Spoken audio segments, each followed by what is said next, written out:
Welcome everybody to this meeting of the GNOSIS network, and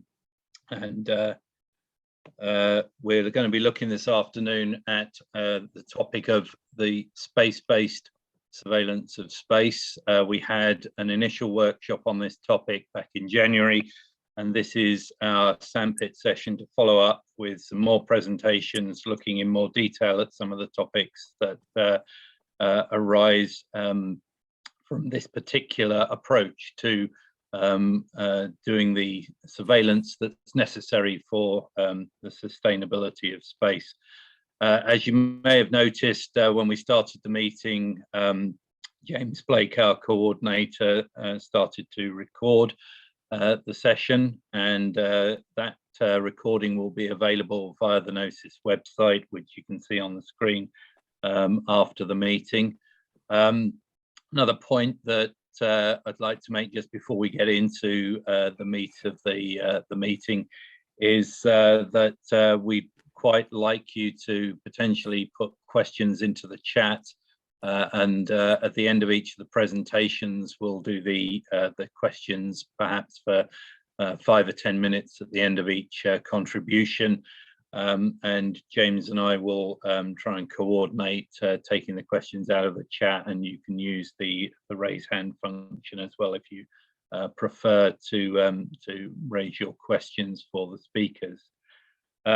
So our agenda this afternoon, after my introduction, I'll be handing over to Stuart Bain, who's the CEO of Northstar, to talk about their program.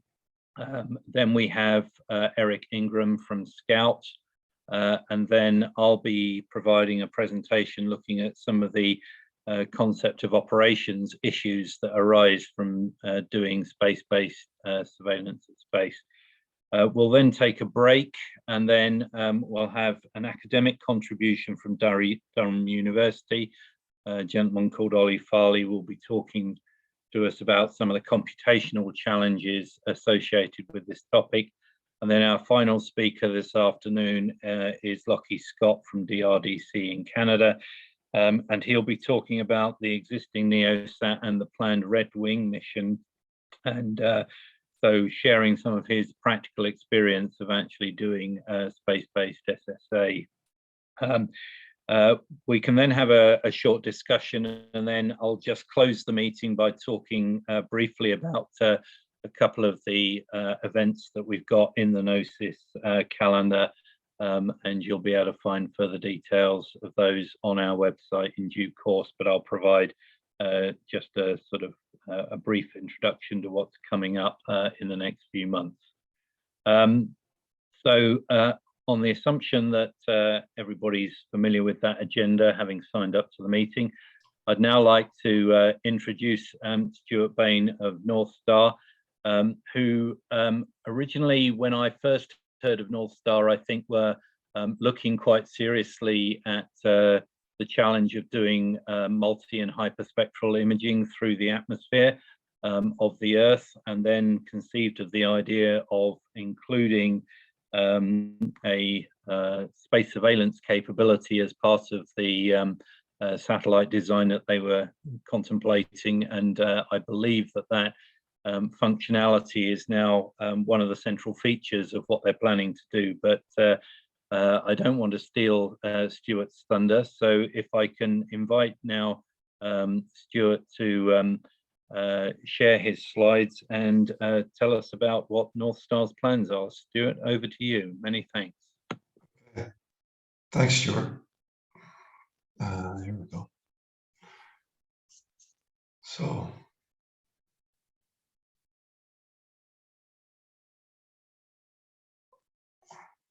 oops. There we go. Well, first of all, thanks everybody for organizing this event. I think these discussions, by their nature, are essential for the challenges that we're all facing. Northstar was created in 2012 through my partners in the US. We're headquartered in Canada. The concept of Northstar is information services to monitor the environment, and we look at the problems of the environment to include space and Earth. And so it's a system of systems of problems that include congestion in space. And you can imagine talking about congestion in space in 2012. Most folks thought I had two heads. And now your Uber driver likes to talk about congestion in space. So it's an issue. It's a global issue.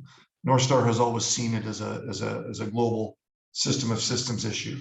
To complement your introduction, I would say that we always conceived of doing space situational awareness and Earth observation. The rollout of the products has to be in line with, as my grandmother would say, you cut your cloth to the pattern.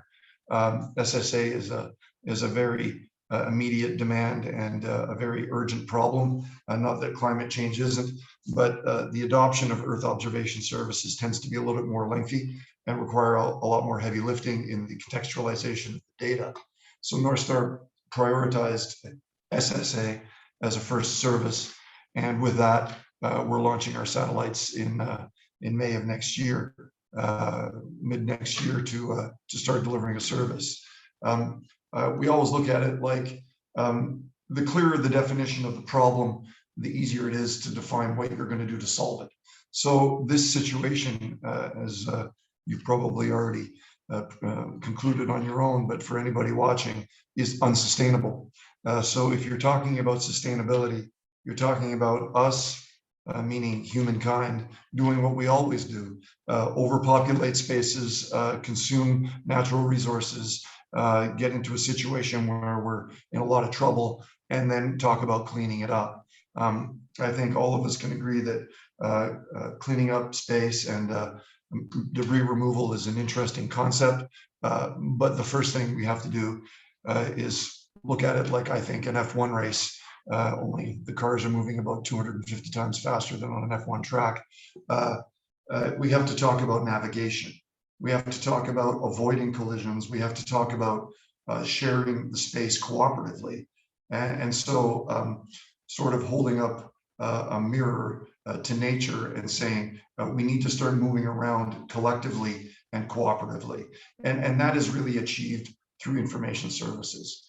The market itself, myself being an environmentalist and an entrepreneur, I'm in this to preserve the environment of space, preserve the environment on Earth with information tools. There's a huge addressable market associated with the space situational awareness services. And in the context of that, as an entrepreneur, there's no way you're going to get to a $1.4 trillion space economy if nobody's willing to ensure activity in space, particularly in low Earth orbit, or if you can't ensure safe navigation through space. And the trend has been recently to move away from insurance products for space-based objects in LEO and to be a lot more, I would say, cavalier in the terms of the way we approach this. So the only way you get through that is to augment performance, increase capabilities, provide commercial services. And really, I talk about this as an entrepreneur because entrepreneurs need to do what governments can't do, and that is move quickly, that is create opportunities through innovation, that is create very fast-moving cooperations and collective efforts, and provide governments with the ability to do what they do and what we can't do, which is potentially look at regulatory or policy-related issues that can be put in place that use this type of information to be able to be effective. So what Northstar does is uses a constellation of low Earth orbit satellites with sensors that point out towards space with the sun at our back in a sun synchronous orbit to provide coverage of all near Earth orbits. We look at LEO, MEO, GEO, highly elliptical, and parts of cislunar. And so what you're doing here is, unlike other space-based systems that have been around for a while, SBSS, NEOSSat, which we use to help calibrate our performance, and Sapphire in Canada, is those systems are designed to stare at objects in space and provide specific coverage of something that is essentially known or wants to be tracked. Northstar's philosophy is you need coverage of everything so that you can see what you didn't expect and provide early warning for events that were not anticipated, whether they were done deliberately or non-deliberately, but essentially you provide a complete coverage of space domain. And so what you end up looking for is a very high precision, highly revisit, meaning multiple views of an object during its single orbital path, and increasing accuracy, so that you can do a very accurate catalog of objects that can be monitored, and then you use that catalog to plan your flights, to manage your maneuvers, etc. So it's all about high precision early warning. It's all about how quickly can you detect a change of all those objects that are moving around in space, and how quickly can you deliver that in a contextualized form to the client. And so we're working with a launch partner, I would say satellite service provider, satellite as a service, Spire. I'm speaking here today from Luxembourg. I won't show any videos today because my router is my cell phone and it won't handle the bandwidth. But Spire is another Luxembourg-based company. We have our headquarters here in Luxembourg. Why? Because this is a global problem, and we need to be present in more than one location. We need to be setting up partnerships internationally, and we need to be encouraging folks from all across the globe to bring their capabilities to the table and to deliver services. So what typically and traditionally is looked at as a competition, I look at that as an opportunity for co-opetition.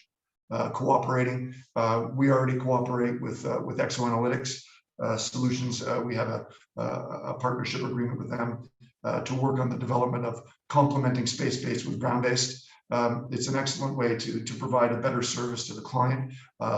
Other sources of information from ground are well known, and we have also developed, apart from being able to process data in all near Earth orbits, we can also deliver data fusion from various types of sources, whether they're ground-based or other space-based sensors. So Northstar's data fusion capability also gives us an ability to give a higher level of precision and a more complete picture.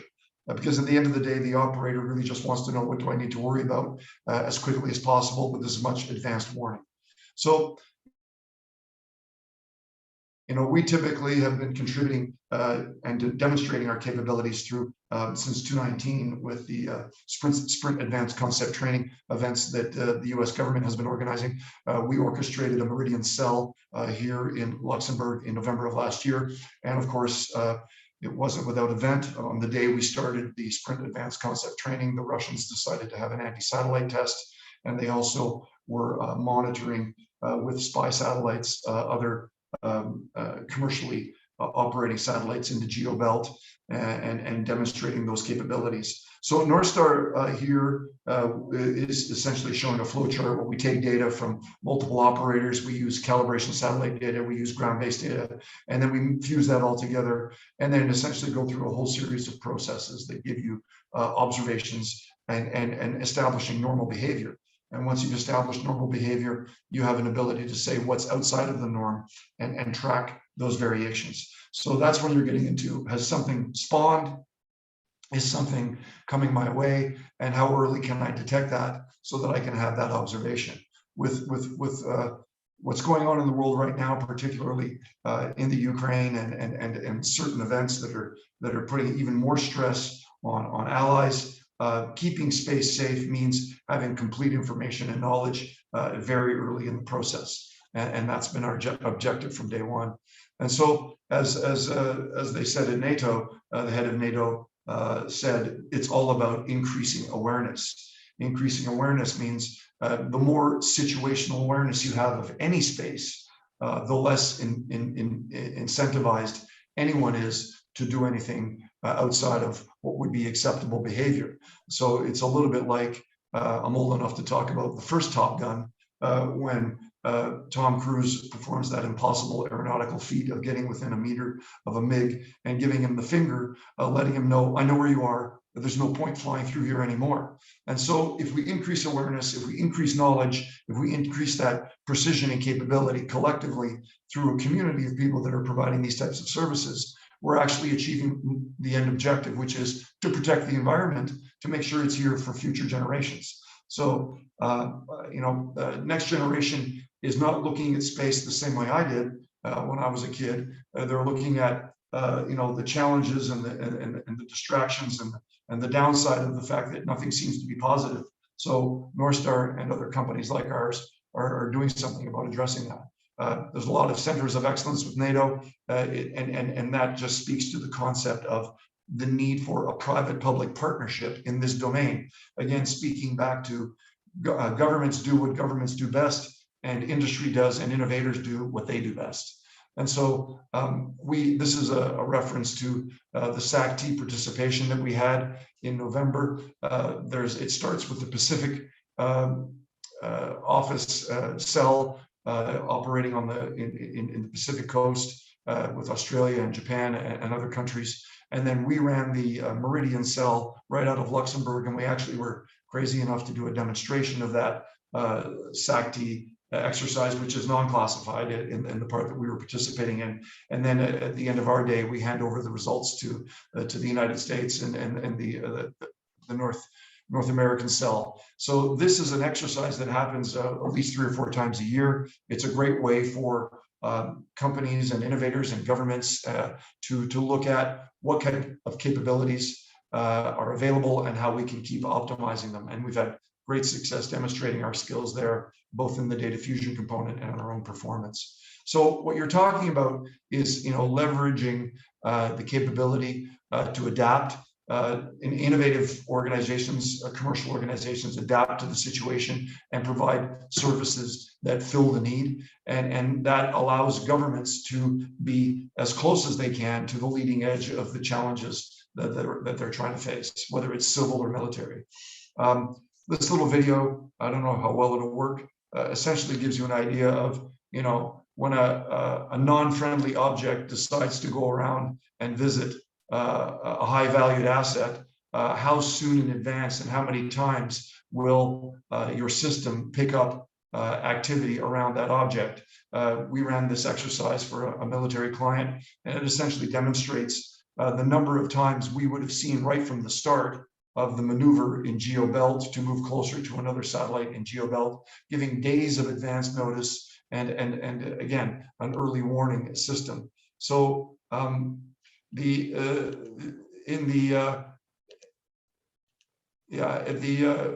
Russian anti-satellite test, we essentially started running scenarios and tracking and disseminating the data right from the moment it was done. So the Sprint Advanced Concept training event that we did in Luxembourg was an unplanned real-life test of our ability to track objects once they had exploded into space and keeping track of them in real time, separating out the noise, focusing in on the actual objects and creating accurate trajectories.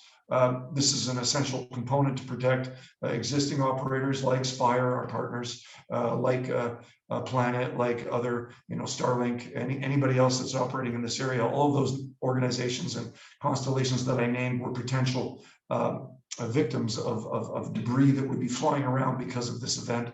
So the sooner you have a track on the debris and the objects, the better. And so with that, essentially what you want to think about is space-based services. We start with a ground-based concept, but eventually as more commercial space centers come online, like Axiom or other companies like that, you have the opportunity with edge computing. Northstar has that capability, and also we do carry the capability to track an object if we choose to turn and focus on it while we're moving through our orbit, but to provide an advanced warning system. And then if you're using and leveraging other space assets, you start to get into a fully space-based operational system, which is really an excellent way to decrease latency, increase performance, and just provide a better overall picture. So to think forward, If you look at the proliferation of GPS from the 1970s all the way through till now, in the 1970s, a few people used that positioning system. It was mostly related to scientists and engineers. And then later we figured out, certainly now, how to use GPS and satellites for pretty much everything that we do, embedded into where am I going for dinner tonight, where's my taxi, and how am I doing a point of sale transaction. We've embedded these critical services into our regular way of life. And so the ubiquitous aspect of that service speaks to, I think, the same vision that we should all have in terms of how we want to offer services in the future to monitor space ubiquitously, so that the operators can safely navigate, provide their services, which are essential and critical to us, like our entire economic system and financial backbone runs through the satellites, particularly the GPS satellites for point of sale and using atomic clocks for time stamping such financial transactions. These assets must be protected and must be protected through a community of people that are willing to do it. And as time goes by, more and more applications that today we might not even be able to imagine are using this infrastructure that we're now starting to put in place. So for me, this is just the very beginning. There are excellent systems out there that run on the ground, and there are systems out there that are talking about using space as well. And I think if your objective overall is to provide a meaningful contribution to all of this, it's all about cooperation, improving performance, and generating services that fit the incredibly demanding need that we have right now. So with that, I'll end my presentation and thank you, and open the floor to questions. Many thanks, Stuart. Perhaps I could just open with one. Would you be able to say a little bit more about the orbits that you're planning to use, and possibly the nature of the sensors? Are you anticipating optical, or are you moving into multispectral or infrared sensors on your satellites? Our first services will use optical sensors that are fairly basic and designed to allow us enough MV, enough exposure to collect information on objects all the way out to GEO and beyond. So we focus from a LEO orbit, from a sun synchronous LEO orbit, at about between 450 and 500 kilometers. In various LTANs. We monitor space from there and provide a coverage of low, medium, and geostationary orbit and beyond. So that's the basic concept. Satellites are moving and watching objects that are moving at the same time. So there's a bit of a trick, and that's Northstar's intellectual property of how we converted the moving object from a moving object problem, which is a little bit of Einstein relativity on top of a bunch of other things, but not impossible. And demonstrated that capability with the gracious cooperation of the Canadian government, where we're headquartered, using the NEOSSat satellite, which Lauchie Scott's going to talk about later today. It was very helpful for us to be able to demonstrate our capabilities using that. So that's the general concept of operations. We're essentially, as my chief technology officer puts it, we're scraping through space, not looking for anything in particular, but picking up anything and everything, so that we can actually get a complete and full picture of the space domain. There's in kilometers, there's 300 trillion cubic kilometers, or 73 trillion cubic miles of space to cover. You better not expect that you're going to be able to do all of it on your own. It's really a case of how much can you cover, and then work out with advanced warnings like we will deliver, what kind of complement we can get from other systems, whether they're ground-based or other space-based, and see how we can deliver a more complete picture for the operators to stay safe. Yeah, I was very much encouraged by your comments during your presentation about the linkages that you've already made with Exoanalytic. I think that sort of collaboration between ground-based and space-based is going to be really important part of addressing the point that you made, that it's kind of a global problem in need of an international solution. So yeah, I think you know, what you're describing sounds as if it's very solidly based to me. Can I invite anybody else who would like to ask a question to either put their hand up or perhaps come off mute and ask a question, because I can't actually see any questions in the chat just at the moment. Yeah, sure. No, nothing in the chat yet. I had a quick one myself, if I may. Yeah, thanks for that talk. Thanks for that talk, Stuart. Very, very interesting. It's probably a bit of a how long is a piece of string question, but you're discussing sort of the early warnings of things going on in GEO, so the sort of co-orbital ASAT scenario or close approaches. Is there sort of an average time frame that it takes from, say, the very first point you can pick up an idea of suspicious activity to the time where most people would class that as it's too late really to find out? You know, is there an idea of the time frame in terms of hours, days, and so on that we're dealing with there?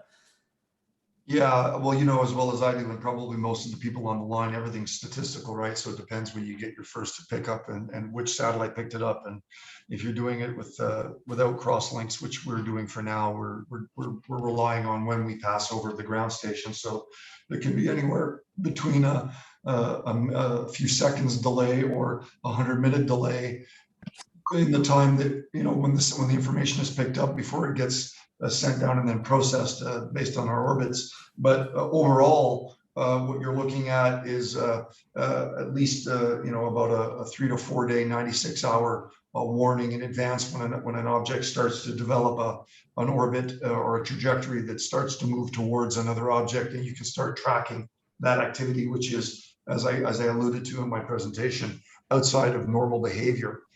When you're cataloging normal behavior and you've got enough data on that, and your data lake is useful for your machine learning, it's a matter of automatically detecting this has gone outside of the normal behavior. This is not a normal pattern of life. Let's provide a warning and let's get that information to the right folks. So I would say between, you know, 72 and 96 hours of advance warning, if not more, but it just depends. But that would be a typical, I would say. Mm-hmm. Thank you, Stuart. We have a couple of questions from Simon George, one of our friends at DSTL here in the UK, for you, Stuart. The first is, what's the anticipated roadmap or timeline for the constellation deployment? Starting mid next year, and then just throwing up satellites 3 to 6 at a time until the full constellation is up and running. So very shortly thereafter, we're talking of a constellation of about 30 satellites delivering services as quickly as possible. We get what you do is you end up improving the revisit. When you add more satellites, we get full coverage with the 3. It's an excellent service. But what you need, what you want is just keep improving and improving so that you can have less latency and more pickups per orbit. And so that's really the process we're talking about. So yeah, that's the rollout. And I think you mentioned that you were planning to use a variety of local times of ascending node. Yeah. So we optimized the system, you know, based on 4 orbital planes in sun synchronous. So the CONOPS is just to spread that out. We optimized it so that we felt we were going to get best coverage from there. Sure thing. Simon's other question is there any foreseen cooperation between satellites for simultaneous operations? Satellites for simultaneous operation. I think what Simon's alluding to is, would you be observing the same target object in space from multiple of your satellites simultaneously, so that potentially you could compare the results and maybe do some triangulation and derive a tighter position or a position more quickly? No, that's exactly what we're doing. So yes. Short answer. Excellent. No, that's great. Thank you. We have a further question from Shreyas Mirji. Can you tell us something about the range and resolution of your sensors in terms of the size of the objects? I think that's the size of the objects that you're able to detect.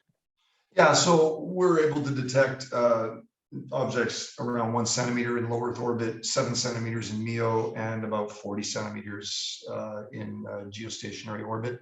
And the combination of that with ground-based systems really helps ultimately, but that's us working alone. But then you work things in combination and you can do things to improve that. But that's the basic operation. Mm-hmm. Yes. Simon Reed has a question. Are your satellites surveying all the time, or are you able to make targeted observations? So are we able to make what kind of observations? Targeted observations. So I think he's basically saying, are you just staring, or are you following particular target objects in some mode? So like I said, I'm not staring. I'm just looking like the 1,000-mile stare. I'm just looking out into space, and I'm collecting data from that. If an object is of interest in that process, we do have the ability to turn and point and actually provide specific tracking of an object. But the normal operation is to not do that. Yeah. You alluded to the challenges of knowing where your satellite is and indeed which way it's pointing. And there's a question that's come in from Thamin Ansari, which is, what is the pointing accuracy of your satellite?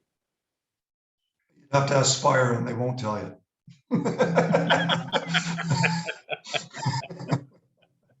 Yeah. It's according, I can tell you one cheeky answer. It's according to our long developed specifications so that we can get the CONOPS we need. But it's to be respectful, it's a good question. It's an important question, but the answer in technical detail, I think, is misleading because it's really a question of the entire CONOPS that makes the system work. It's not just one feature like what's the MV detection capability of your sensor, what's your focal plane, what's your stability, and what's your pointing accuracy. All of those things are that speak to the CONOPS, and we don't advertise our CONOPS. So it's really a case of those are the right questions to ask, but that's not something that's for public consumption. Yeah.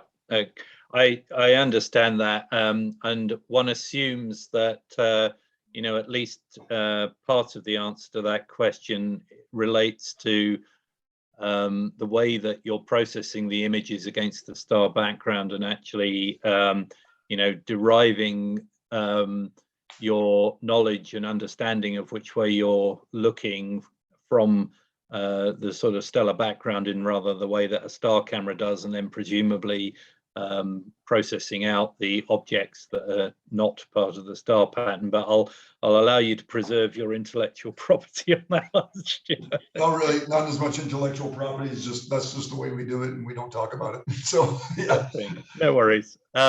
Okay, we have a question, I think, from Catherine Courtney, who's raised her hand and has now come off mute. So I think she'll be able to ask it. Go ahead, Catherine. Hi, it's my usual question, Stuart. Stuart, thanks for that. It's great to see your plans.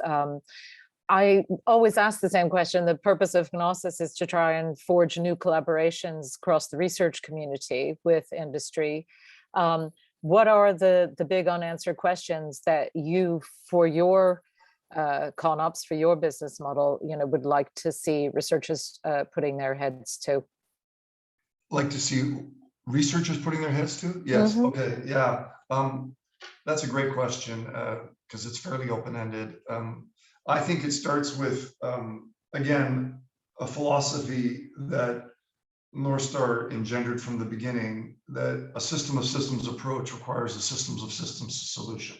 So the part of the system that you're talking about is, where do the next ideas come in? For me, they come in from research. We have collaborations in Canada with research organizations, and I'm establishing more of those here in Luxembourg. So we have a combination of European and North American approach. So basically looking for folks who are able to help us in image processing for the future, using artificial intelligence in the areas of image processing, and generally, solving the problems ahead of time with clever solutions. So we tend to look more into the software world rather than into the sensor world. My philosophy and our philosophy at Northstar is that this is not about the elegant sensor. This is not about the perfect satellite. This is about the use of algorithms, software, and other capabilities to resolve these challenges. I think blockchain technology is also something that presents an interesting dimension. We do have a collaboration in the US. I don't know if I can announce it publicly, but we do have a collaboration with an organization, a well-known organization in the US that offers that concept of using blockchain technology as part of the process. And I think that's an interesting dimension. And I think that's an area where we need to be cooperating with young researchers and institutions to see where that can go. And then when the question comes up in the broader picture of Northstar also growing and looking at starting to launch its Earth observation satellites using hyperspectral and infrared imagery in 2026, then what you're talking about there is a whole list of application developments for specific areas. So we currently work in the area of forestry, agriculture, pipeline energy monitoring, coastlines, clean water, and data fusion. And each one of those presents, I think, specific opportunities. We have a team of PhDs that are doing contracts and working with clients there right now to develop the applications, but specific capabilities from researchers to help us in those areas. We already have collaborations with those, in Quebec, particularly in Canada, and we're looking to expand that as well. Those are very interesting ideas to look at. Our Earth observation team is mostly PhDs that are looking at doing the initial heavy lifting. Ultimately, what I've always observed since I first started working in this industry and building satellites for RadarSat-1, that's how old I am, was that you tend to look at a system whereby you dump a bunch of raw data on a scientist and say, here, figure it out. Really where the work needs to be done with the researchers is the whole contextualization process. So I think that's where a lot of work could be done with research as well. So hopefully that answered your question. That's very comprehensive. Thank you, Stuart. Perhaps I could just ask you to address one final question, which is from Tony Skerr, which is what size of images do you process? I'm not quite sure whether that refers to field of view or the sort of size in terms of number of megabits you're addressing, but okay. Yeah. Jet lag. I'm not good with numbers when I have jet lag. We download about 10 terabytes of data a day from our constellation for SSA. The interesting component to pick back up on Catherine's question is when our Earth observation system comes online, it's 365 terabytes per day, which is the entire Library of Congress in 8 days. So you've got a lot of data. So really what we're talking about here is a data management problem. And my chief technology officer is not a scientist in space. He's a scientist in data management.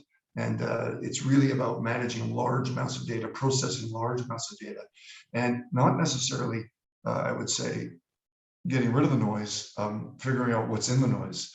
That's also interesting to play with. And that's an area for research. I think that's a research question. So anyway, hopefully that answers your question.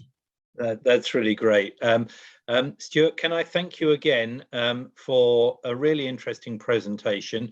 I wish you every success with your constellation. I think it's a fabulous innovation, and I hope that all the data processing goes as you anticipate, because I think you have a significant role to play in the future. And can I thank you again for your presentation this afternoon? Thank you for inviting me, and I would like to close with as we all do, have a very significant role to play in all of this. So I encourage all of our folks that are participating in this today with their endeavors, because this is an extremely important problem for all of us. And I'm very encouraged to see activity here, and I congratulate you folks on this event. So thank you for inviting.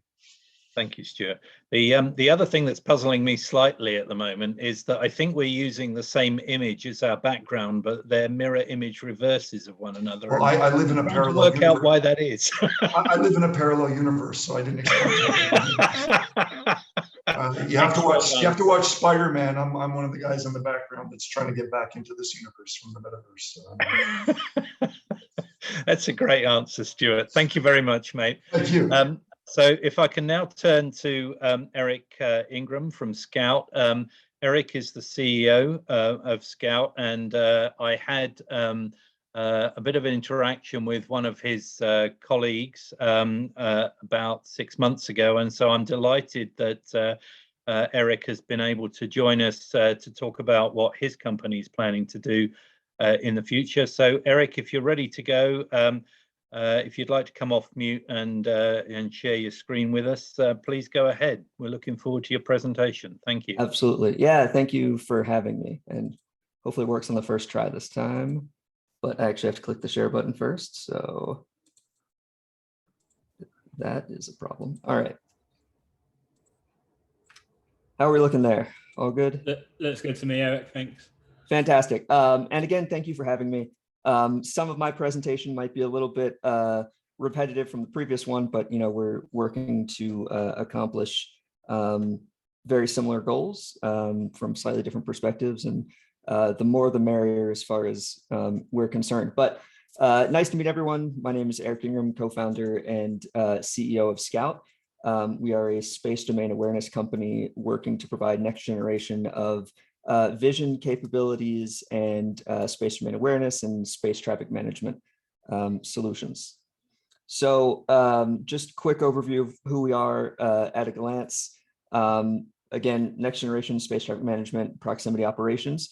We were founded in 2019 and launched our first payload to orbit in June of last year. That is the GIF or GIF, however you prefer to pronounce it, from our deployment from the Transporter 2 SpaceX launch, and we were hosted on the OrbitFab Tenzing spacecraft. We are working primarily from a software perspective, wrapped in what I like to call necessary hardware for analysis of what we're looking at, providing real-time intelligence, detecting objects that are in our frame of reference, classifying, understanding what we're looking at, and evaluating those things that we're looking at for whatever reasons are necessary for that mission or for a specific customer. And here's the punchline for everything. Space is getting crowded. I know I'm kind of preaching to the choir on this one. And as I'm seeing prior presentations, I might go a little bit heavy on the problem side of things, but it's always good to have a refresher. Space congestion, the number of satellites operating in orbit, is expected to grow 40x over the next decade. I believe we're going to launch more satellites in the next few years than we have in the entirety of humanity leading up to it. And we're living in a world that already has a limited amount of data. The ground-based observers, your LEO labs, exoanalytics, and so on and so forth, do an amazing job now, but they're going to be strained. As you increase the number and density of traffic going overhead, and as you increase the number of maneuverable satellites that either by accident or malicious intent maneuver in between those overhead passes, their job is going to be a lot more difficult, if not impossible. So there's a need to complete the data set. There's a need to provide more sensing systems, and there's a need just for more transparency in the space ecosystem to better understand and operate safely in orbit. To further on the problem, space traffic is growing again. Several sources here that back that issue. Another 17,000 to be built and launched by 2030, according to Euroconsult. Again, adding to the problem, primarily in LEO, but we're also going to see similar growth in GEO and most likely MEO as well. Micro GEO satellites, as they're called, I think are going to be another source of probably not as dense traffic coming up, but certainly adding more dots to those overhead references. Again, it's growing exponentially. I mean, we can see just in the last 10 years, the uptick in satellites launched is pretty substantial. I think in 2019 alone, there were something like 400,000 conjunctions in total that were picked up.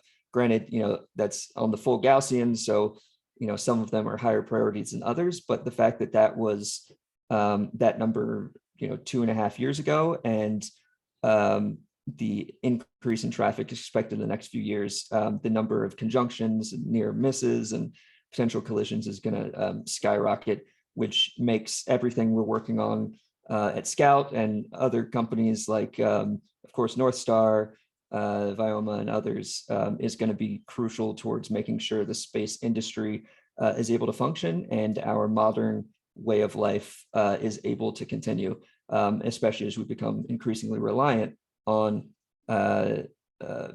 spacecraft and space infrastructure for modern civilization. Again, you know, focused way on the problem here, so I'll kind of move through these quickly. Satellites are increasing, you know, and debris increases because of that. But as was kind of alluded to earlier, not all debris is accidental.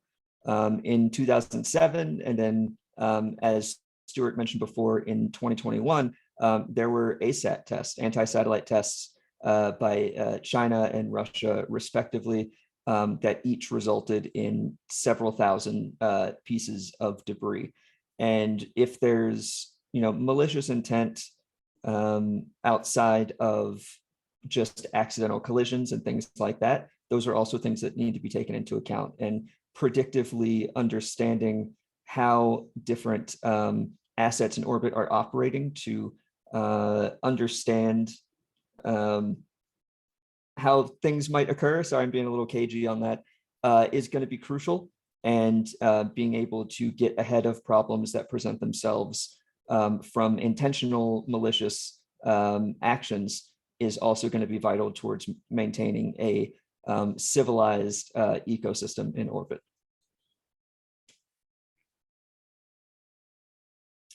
And of course, the amount of untracked debris currently is substantial and will also be substantial. I think there's 600,000 to 900,000 pieces of debris from 5 millimeters in diameter to about 10 centimeters in size that we are estimating to be untracked in low Earth orbit. And again, that is going to be significantly worsening in the future. So not necessarily, well, I mean, it's not just about being able to see more of space, but to be able to see more of space more accurately and more precisely, and being able to see objects of smaller size, smaller reflectivities, and different materials as a way of also making space safer. And again, that is a huge data problem, as was previously mentioned. And it's not only about seeing those things, it's knowing that you're seeing them and knowing what to do with the information you're getting. So what we are really working towards at Scout is to make space more transparent and safer by offering in-space observation data and capabilities to customers of various backgrounds. We believe that being able to see things in space, better understand them, being transparent about things that are happening in space can make it a safer and more sustainable environment to operate in, which can allow all of the much cooler things that could happen in space to happen. And if it's us just, you know, keeping the road clear for those cooler and more exciting things to happen, we are very happy for that to be our role in the space economy and space industry. So providing that transparency, providing that observation allows space to be safer and more usable. The more you know about space, the more you can de-risk it, the more it reduces cost of operation, the more insurers might get back into the insurance game in orbit, and the more financing that can come through that can allow more companies to develop products and services and provide more capabilities in orbit.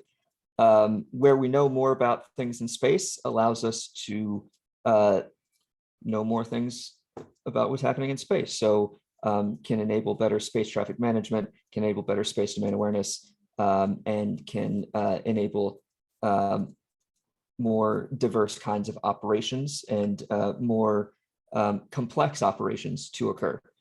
And through things like autonomy, machine learning, things like that, that will enable a greater degree of capability in spacecraft, in data processing, in everything going forward that can get us to the next level of space operations, space knowledge, and space capabilities.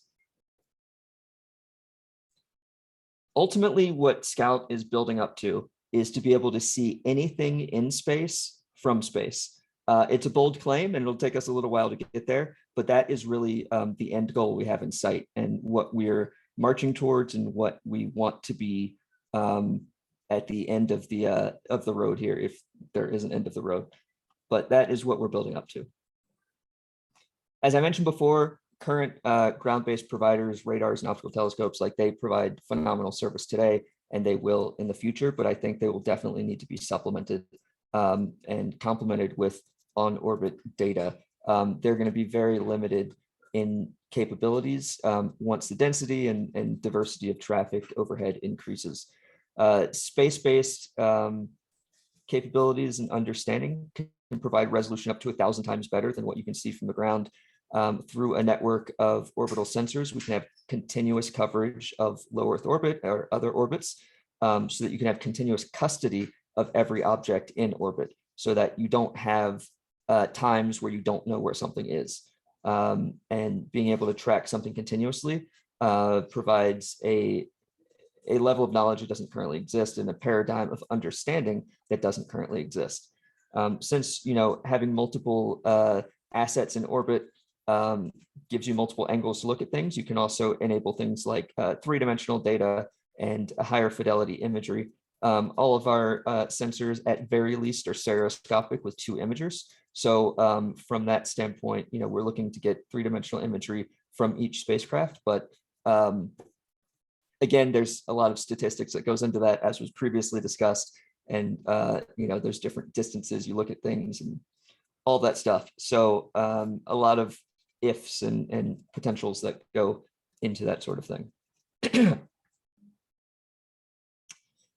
And to go back to what we're working on specifically is vision capabilities and vision for space.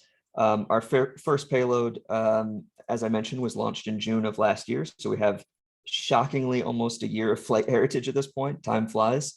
On the left side of the screen, you see our Scout Vision system, which is our payload that goes on board customer spacecraft and our own spacecraft. Is a stereoscopic, passive, ranging capable system, which, when on board spacecraft, allows them to be cognizant and aware of their surroundings, so they can do things that involve relative navigation, like proximity operations, docking maneuvers, or things like collision avoidance. And this is the first step in our systems that allow us to take in this data, to get flight heritage, to improve our systems, and also to build up a customer base as we are improving our products and capabilities. We are primarily using optical sensors, currently RGB-based sensors, and we'll be evolving from there. Let me take a sip of water real quick. Okay, and we will be placing those same payloads and enhanced versions of that into our own satellites called OverSats. These are 12U CubeSats that we'll be launching the first of mid next year, and that can enable things like direct observation, third-person observation of in-space events, security camera operations, things like that, and also serves as the background of our ultimate constellation of OverSats that we'll be building up towards the first space traffic management minimally viable product of that constellation in the 2025 timeframe.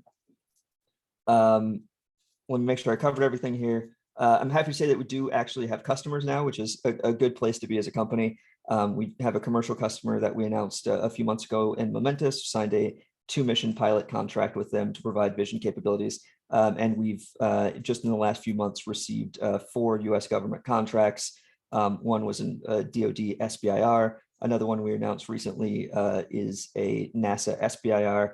And then we have 2 other contracts that we'll be announcing in the near future. And then we'll be building up to 2026 and beyond, real-time custody of all of low Earth orbit. This slide is just showing that we are advancing and getting a lot of traction as a company. Again, founded in 2019 and really hit our stride in 2021. We were part of the TechStars Space Accelerator program and launched our first mission that month, and then signed our contract with Momentus, got our first government contract, got 2nd place in the Hyperspace Challenge, and then we're able to raise a few rounds and are now participating in some niche accelerators that are specific to things that we're focused on. One is the Luminate Accelerator, which is focused on optoelectronics and computer vision. And the other is the NGA Accelerator hosted by the National Geospatial Intelligence Agency to build up our relationships on the intelligence community front. And this year is proving to be just as densely packed and exciting as the previous year. And we've got a lot of fun things happening around the corner that we're really excited to announce. A trend we're seeing in the space industry and all industries really is that everything is trending towards data and being data driven. And the value is not coming from hardware or specific operations, but it's really in the data you can collect, the data you can analyze, and the results you can distribute to customers as a result of that data collection. And that is the central focus of the intellectual property that we're developing. As I mentioned before, we are predominantly a software solution that I like to describe as being wrapped in necessary hardware. We have a proprietary computer vision, machine learning, guidance, navigation, and control software stack that allows that autonomy and an autonomous understanding of things we're looking at. As I mentioned before, we have very high accuracy, at least within a certain distance window, 6 degree of freedom pose estimation of objects we're looking at, so we can know fairly precisely what direction something is pointed in. And we're getting a lot better at some other fun things we can do with that data. We're working towards high accuracy relative navigation, optical relative navigation, using our capabilities, and also developing some docking capabilities. We're predominantly a look but don't touch company, but so the RPO of the RPod problem is something we're kind of focusing on early. But again, this is core technology, and the software is fairly similar to the things we'll need for the space domain awareness piece that we're building up to. And again, local situational awareness is really going to be key for a lot of these operations. So threat detection, collision avoidance, and things like that are also some capabilities we're baking into the technology stack we're developing. And we're building up to also, as I mentioned, full coverage of low Earth orbit. So being able to continuously track everything in low Earth orbit, being able to have full custody of every object is going to be a game changer as far as transparency in space is concerned, as far as space traffic management is concerned. Whenever there's a regulatory framework that eventually exists, we want to be able to position ourselves to be a means of regulatory compliance and be a means of better enabling the job of space traffic management, even if we're just a data provider for that, happy to do so. So that is a problem in and of itself. We'll be building up to it. To preface a question I know I'll get, we are still optimizing for where we want to be positioned in orbit. We want to, for our minimally viable product, focus on a densely populated single orbit first, and then expand outward from there. We really want to follow where the customer base is and then expand outward and get really good at one thing before we try to get really good at everything. And we're on path to do that. Again, I mentioned we're launching the first of our oversats next year, and then the following year we'll be looking to launch several more and building up those capabilities around it. So our ultimate goal is space safety and safety and operations in orbit. I'm a big space nerd. I want to see all those exciting things I saw growing up in sci-fi movies and television to happen. And if, you know, my piece in allowing that to happen is just making sure the road is smooth and safe to operate in, then, you know, that's what I'm happy to do. And the team I'm building up at Scout is incredibly capable, and we're, you know, punching way above our weight class and checking off goals and accomplishments left and right. And we're really excited to be a part of this ecosystem and to contribute in whatever way we can. And I think the next few years are going to be pretty exciting, not just for us, but for the space industry as a whole. So you can reach us at info@scout.space. Our website is scout.space. Thank you so much for having me here, and I'm super excited to answer any questions you have. Thank you very much, Eric. That is very ambitious as a program, and I wish you well with it. Perhaps I could start the questions with I'd like the pictures of your satellites. Are you able to say a bit more about the sort of detector technology and you know, sort of wave bands that you're using on your satellites? Yeah, I mean, I'll be a little bit cagey towards the latter end, but our initial satellites are pure RGB sensors, or our initial payloads, excuse me. The oversat we'll be sending up next year will be multispectral, getting into some IR bands and some other things. And then in the future, we'll be incorporating hyperspectral sensors into our systems as early as 2024, depending on some things that might be happening soon. We want to get as much data as possible. And I don't think I mentioned this before. We do as much processing on the spacecraft as possible as well. Part of our software stack is doing some data processing on board the spacecraft to prioritize data, to pick out things that we want to get to the ground quicker than other things so that we can better do that. And then, of course, data optimization and compression is stuff we're working on as well. And what's exciting is, like, we're nowhere near hitting the limits of our current computer's processing capabilities. So, you know, we'll be able to incorporate a lot more fun features and widgets into that as we go forward. Yeah, you actually alluded to the issue of sort of latency and the speed of data delivery there, and I have to admit that, you know, some of the figures in terms of well, terabytes was the phrase that Stuart used earlier. I mean, clearly that's quite a significant challenge in terms of moving data. Can you say anything about the sort of ground network that you're anticipating to actually move the data from the spacecraft to get it processed and then distributed? So we will, to start, we'll be, you know, contracting out service providers for that, and we'll be eventually building our own network of ground stations as we go forward, but, you know, one step at a time. And in the future, we'll be putting in inter-satellite links so that we can also work with other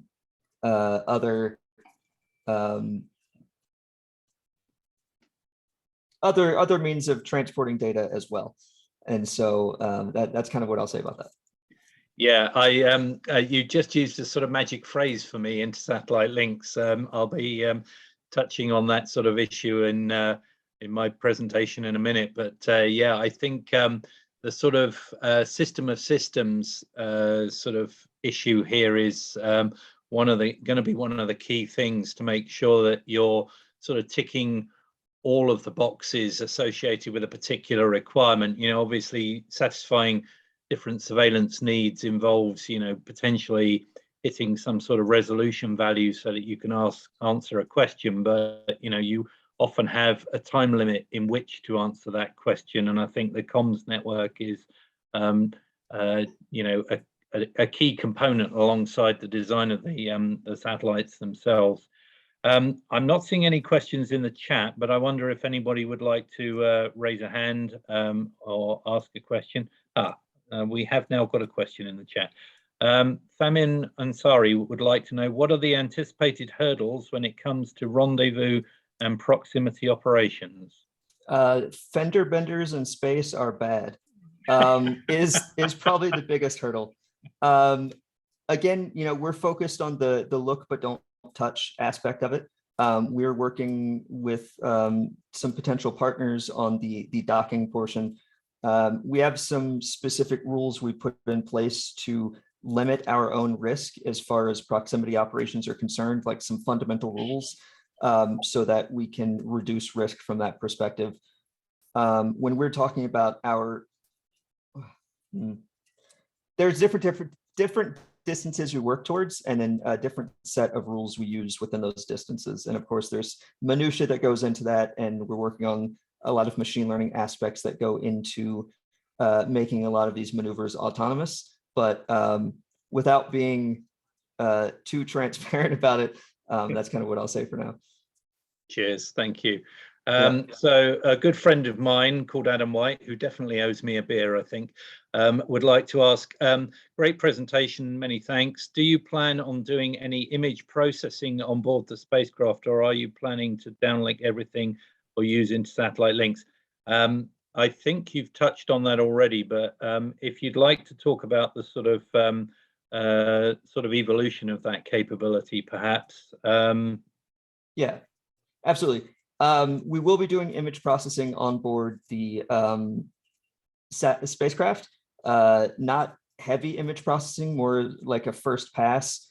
Again, one of the things that we're doing with that is reduction in data size with that, and also doing a first pass to pick up high priority data so that we can get that down first. We do intend to downlink all of it, but we want to make sure that we're getting down crucial stuff first. And that is easier said than done, but we are making progress on that. And that's, ideally what we're working towards. Yeah. Hamilton Law of SSTL says, thank you for the presentation, Eric. Is the intention for Scout to develop a craft for OverSat, or is there a partnership with the platform providers planned? We will work with a provider for that.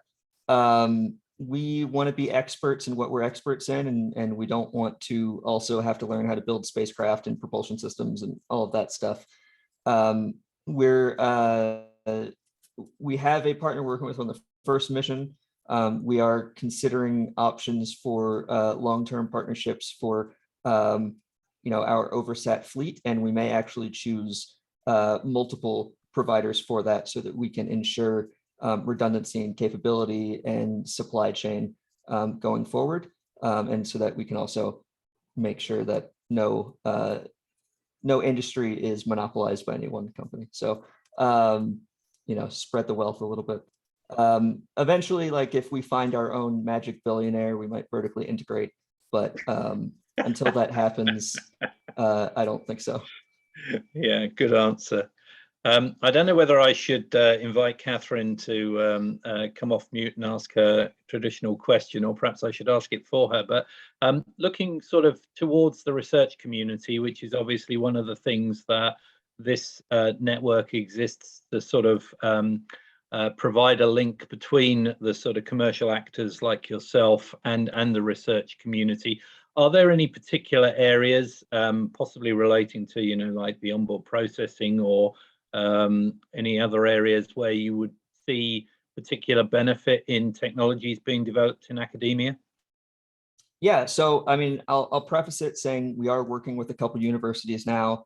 That's part of some of the announcements that'll be coming out in the near future. And we're looking to work with more research partners as well.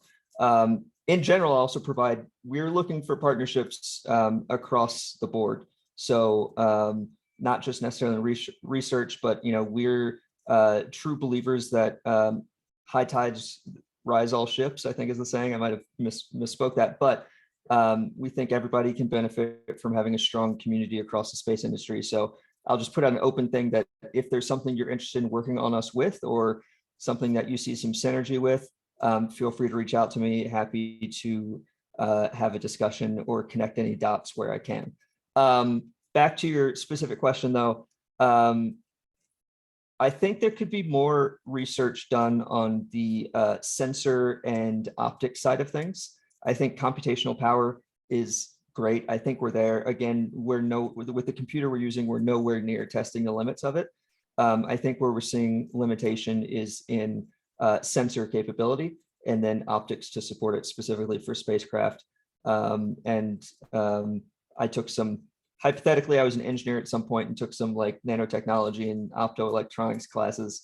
And I know there's technology that exists out there that I just don't think has been optimized for space use, that I think there could be some pretty heavy advances in that area, but that's just my suggestion.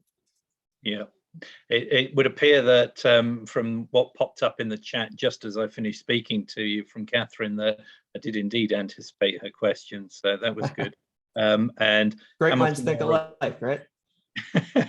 And Hamilton Law from SSDL wishes you good luck in finding your billionaire, which I hope everybody finds their billionaire. I just think we'll all be better if we all just find our mutual billionaires and sail off into the sunset altogether. But appreciate it, Hamilton. If you know any, tell them to call me.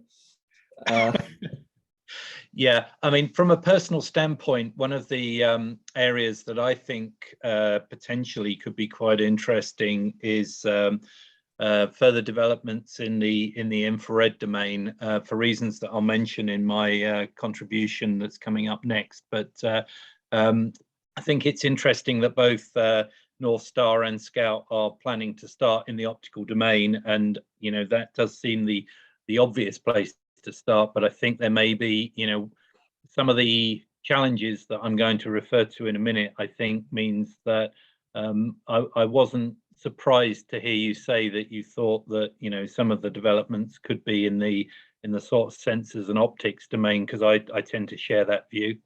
Yeah, no, I mean, RGB optical is like the lowest hanging fruit, and we want to use purely passive sensors, so no radars or lidars from our perspective, and it's the easiest to incorporate and most readily available. One thing I'll say for IR is, like, if you can get them to like not heat up so much, that would be awesome also. But one problem per day, I suppose. Yeah.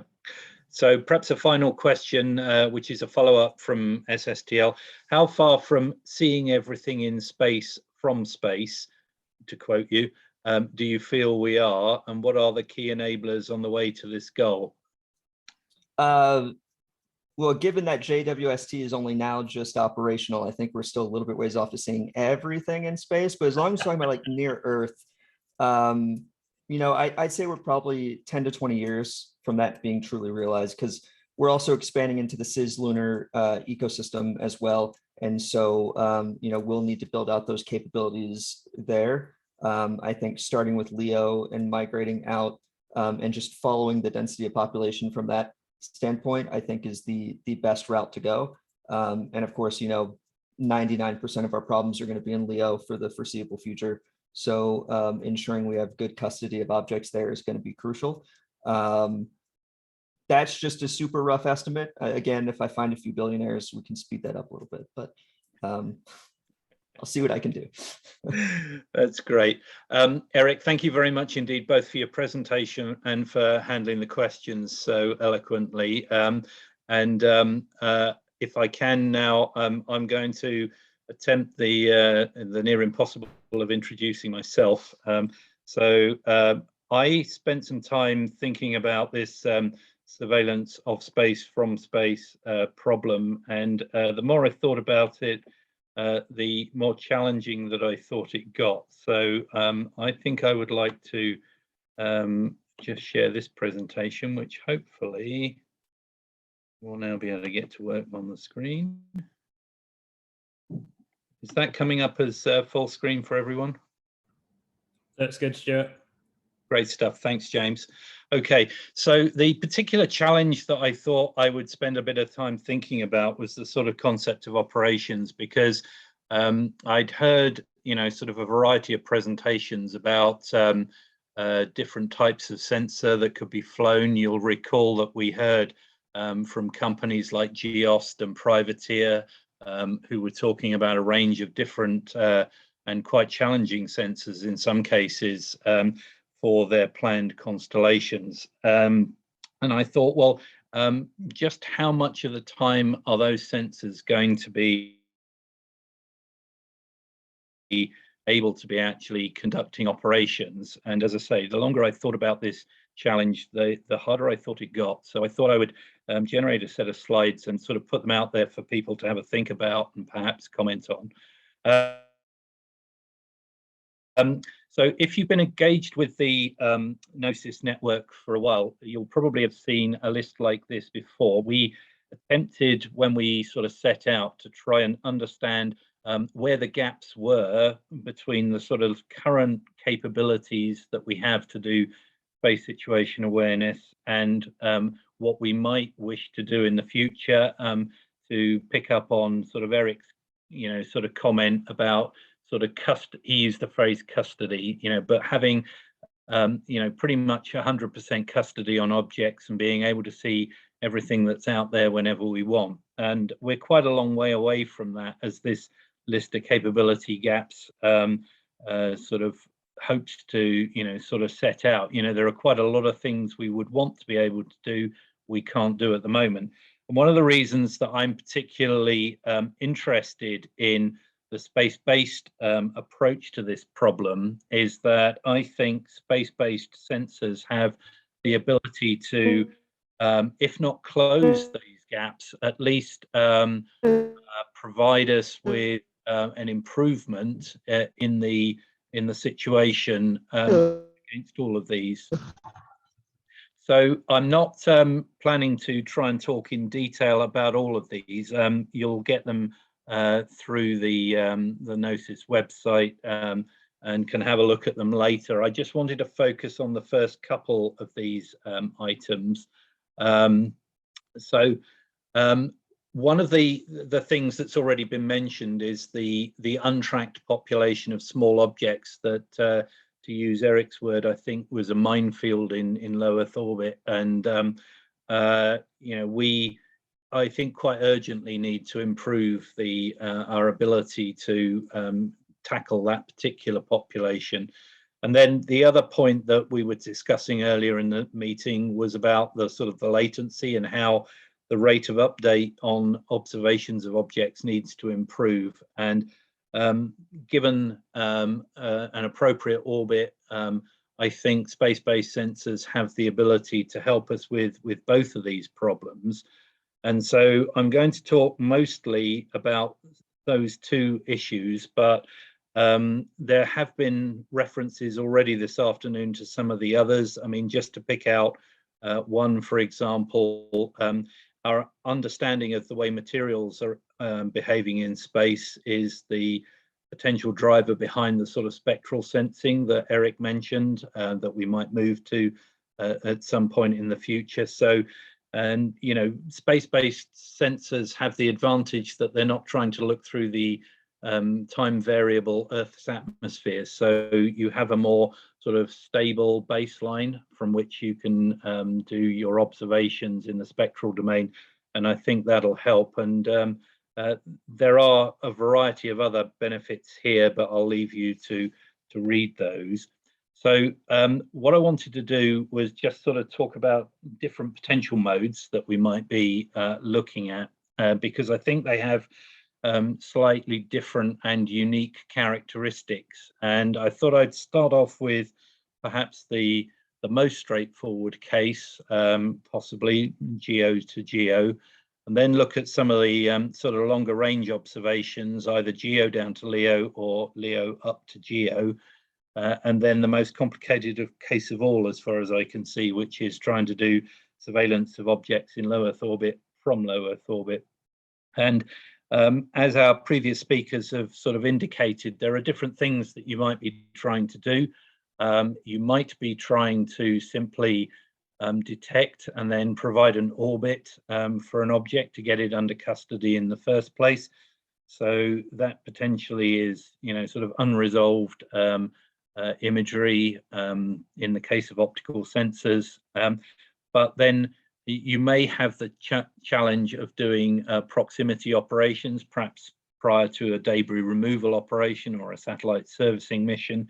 And in those cases, you're trying to get really quite up close and personal and operate in close proximity. And as Eric was indicating just now, there are some particular safety related challenges if you want to get into that situation. So I think all of these, sort of different modes of operation between different types of orbit have their challenges, but the lighting conditions are important in all of these cases, I think, and that's what I'd like to talk about first. So we are starting to see, sort of proximity operations happening in geostationary orbit. A little bit of the data has found its way into the public domain. So the Northrop Grumman MEV-1 servicing vehicle made a rendezvous with its target Intelsat satellite, and that's the picture in the top right of this slide. There's perhaps it's a consequence of my background, but you can derive quite a lot of insight and understanding just from single pictures sometimes. So as you may be aware, the sort of docking concept for the MEV-1 was to actually exploit the thrust motor nozzle that you can see on the back of the Intelsat satellite. It's quite a logical thing to do because most geostationary satellites would have a structure like this. So if you design a docking interface, you can potentially service a lot of the different target objects that might be up there. Now, one of the things that's pretty obvious about this picture is that the servicing vehicle has the sun roughly behind it, and so it's making an approach towards the Intelsat, and the target structure on the Intelsat is well illuminated by the sun. And as a consequence, the lighting conditions are a driving factor for this rendezvous operation. The servicing vehicle wants to approach the target when it can see what it's doing. So that geometry with the sun behind the servicing vehicle is a fairly important part of what's going on here. You can see that, and as a necessary consequence of that geometry, that the Earth in the background is almost fully illuminated. So it's daytime on the Earth down below. And that's one of the sort of interesting aspects of this, which is that the time of day at which the servicing vehicle would most like to dock with the target geostationary satellite is when the Earth is illuminated below. So that's daytime. And if you've seen presentations by the likes of ExoAnalytic and Numerica, you'll know that they have quite a significant network of ground-based telescopes. They can manage to do observations throughout the night, and because they've got as many telescopes as they have, they can limit the period where they're unable to do observations to a period of between 6 and 8 hours centered on local noon. But as you can see from this image, it is during that period where the ground-based optical sensors have a challenge that this rendezvous and docking operation potentially would take place. So it's not the ideal time, I think, is my point. And so you do become quite dependent on the sensors on the servicing vehicle, and you would need a real-time link to be able to have sort of real-time understanding of what's going on. If you don't have that, continuous communications link to relay the video data. You're then reliant on some quite significant levels of intelligence and robotic capabilities on the servicing vehicle to try and handle the docking on its own. And I'll return to that sort of thought when I start talking about, comparable type of operations in low Earth orbit. The other image on this slide is a computer simulation of an event that happened a few years ago now, where the Skynet 5A satellite that's operated by the UK Ministry of Defence, which is currently in geostationary orbit at about 95 degrees east on the geostationary arc, it had a visit from the Xinjiang 17, which is widely thought to be the Chinese equivalent of the US GSAP missions, and it just so happened that the Chinese satellite was apparently the subject of some surveillance being conducted by the GSAP, one of the GSAP missions at the time. So not only did Skynet get a visit from the Chinese satellite, but the US mission was in the vicinity at the same sort of time. Now, the Skynet satellite is doing north-south station keeping, so it's got a very small inclination. You can see from the sort of red trace that the Chinese and the US satellites both had some measure of inclination, and so the geometry and the sort of direction of those satellites relative to Skynet was continually changing over the course of a sidereal day. And I think that's one of the sort of lessons that you take from this, is that unless you've sort of parked yourself in a consistent geometry in geostationary orbit, the target object will potentially appear in different directions. So your satellite that wants to do the surveillance is going to have some measure of agility or a steerable sensor if it wants to maintain custody on its target. And in this particular instance, the excursions were mostly north-south, so it was due to a difference in orbital inclination. But you can also introduce the orbit parameter eccentricity. If you have a slightly eccentric but still geosynchronous orbit, a satellite will potentially sort of fly a loop in the equatorial plane around another geostationary satellite. And so you would end up with a sort of an east-west excursion over the course of a sidereal day. But you would still find that, the target object was at different orientations at different times. And if you think about the way that the lighting conditions vary for a geostationary satellite as it goes around the planet on a daily basis, sometimes the Earth face, which might be something you were interested in, would be fully illuminated by the sun. But sometimes, as in the case of the picture in the top right, the Earth face is facing away from the sun and so wouldn't be illuminated. So phasing your elliptical orbit so that you're actually able to observe the illuminated face of the target satellite at the right times would be one of the potential constraints that you would need to address. There are a few other things that you might wish to consider if you are sort of parked in an adjacent geostationary slot doing surveillance of another target object. So one thing that you would need to take into account in the design of your sensor is that sometimes the sun would be pretty much behind the target object and you'd be looking at its unilluminated side. Sometimes the sun would be shining directly on the target object and it would be reflecting a lot of solar radiation. So the ability of your sensor to handle those variations in brightness would be quite important. And you might conclude that, at some points of the day, the side of the satellite that you could see would be so much in shadow that you wouldn't really be able to get very much useful data. So possibly not 100% duty cycle on your sensor, simply because of the lighting conditions.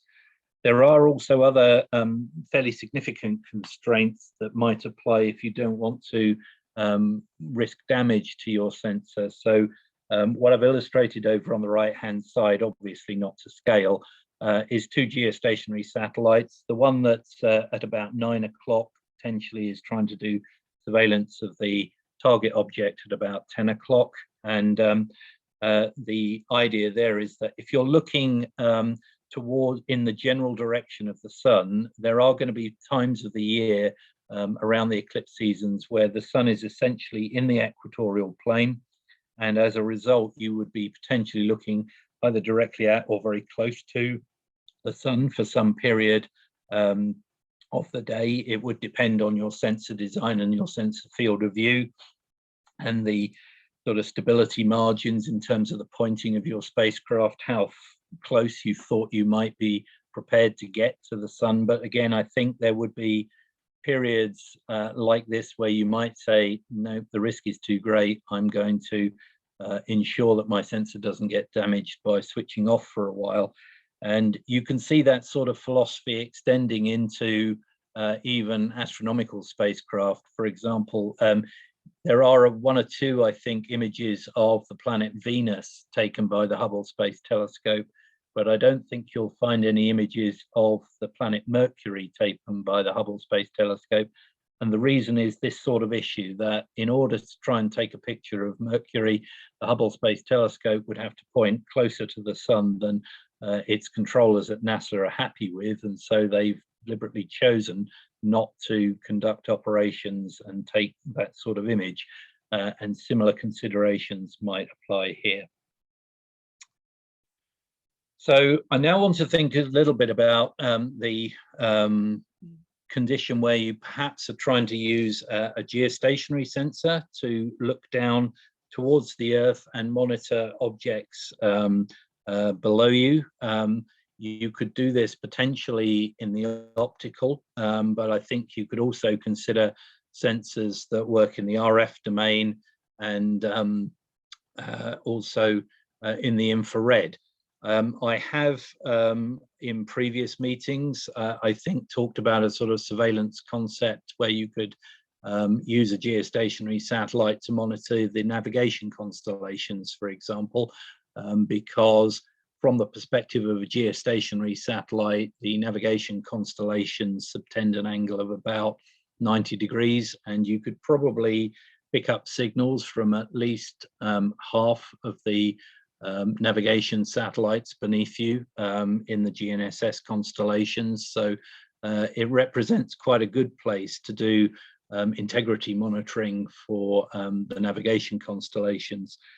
What I've illustrated on this slide is a satellite in low Earth orbit, and I'd like you to consider that, you know, in the illustration that I've drawn with the low Earth orbit satellite, again, you have the sun rather behind the satellite in geo. So if it's looking down towards low Earth orbit, the target object in the low orbit would be fully illuminated and hence potentially quite easy to see.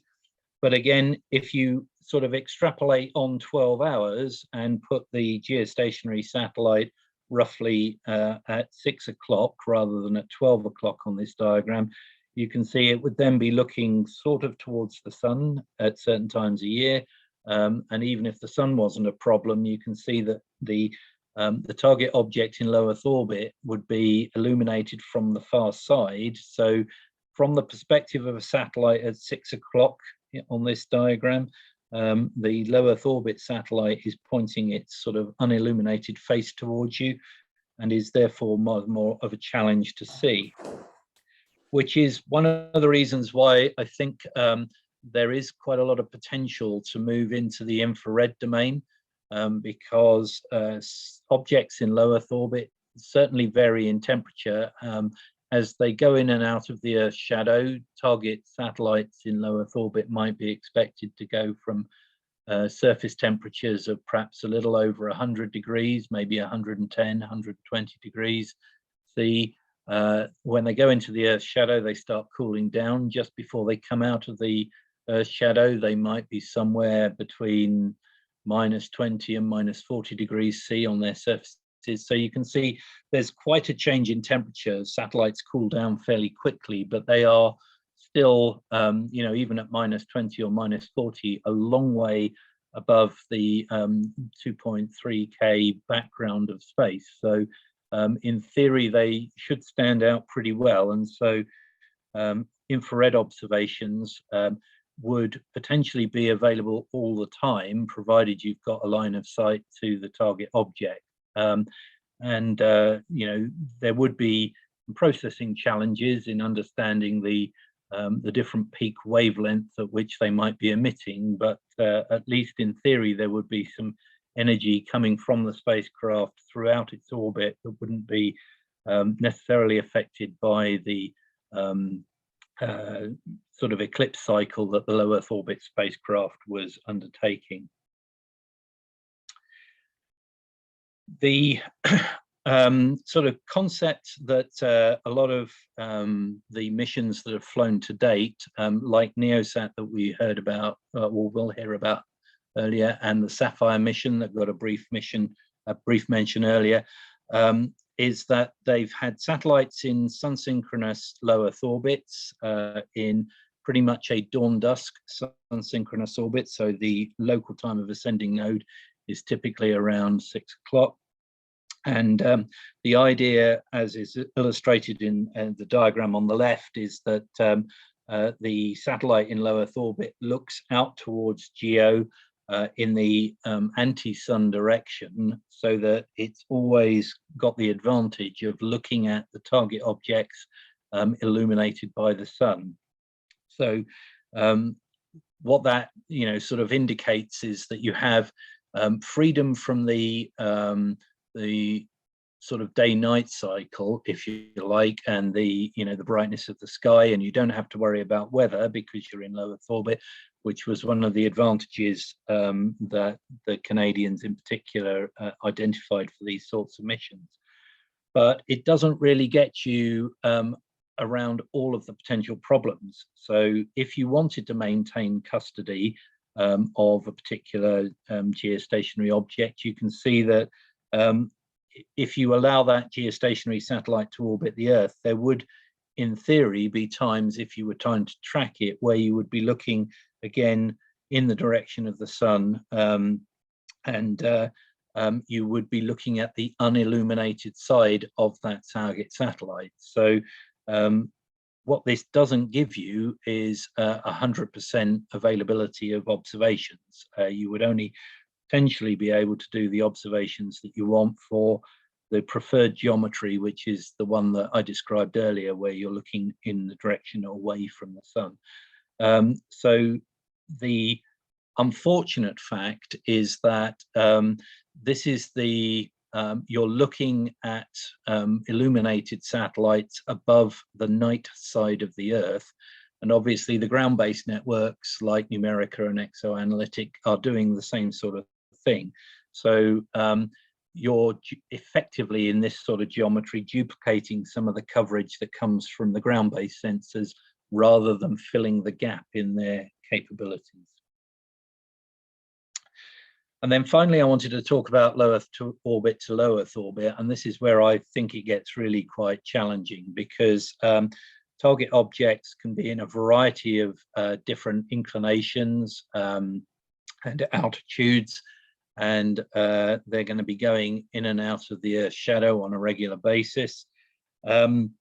So there may be, it may be a slightly easier problem to deal with the debris population, but certainly in the case of active satellites where you're looking to try and do sort of servicing missions perhaps, or in the case of debris removal, where again you're trying to get up close and personal and do surveillance of a particular target object, there are quite a lot of challenges associated with the geometry and the lighting conditions here.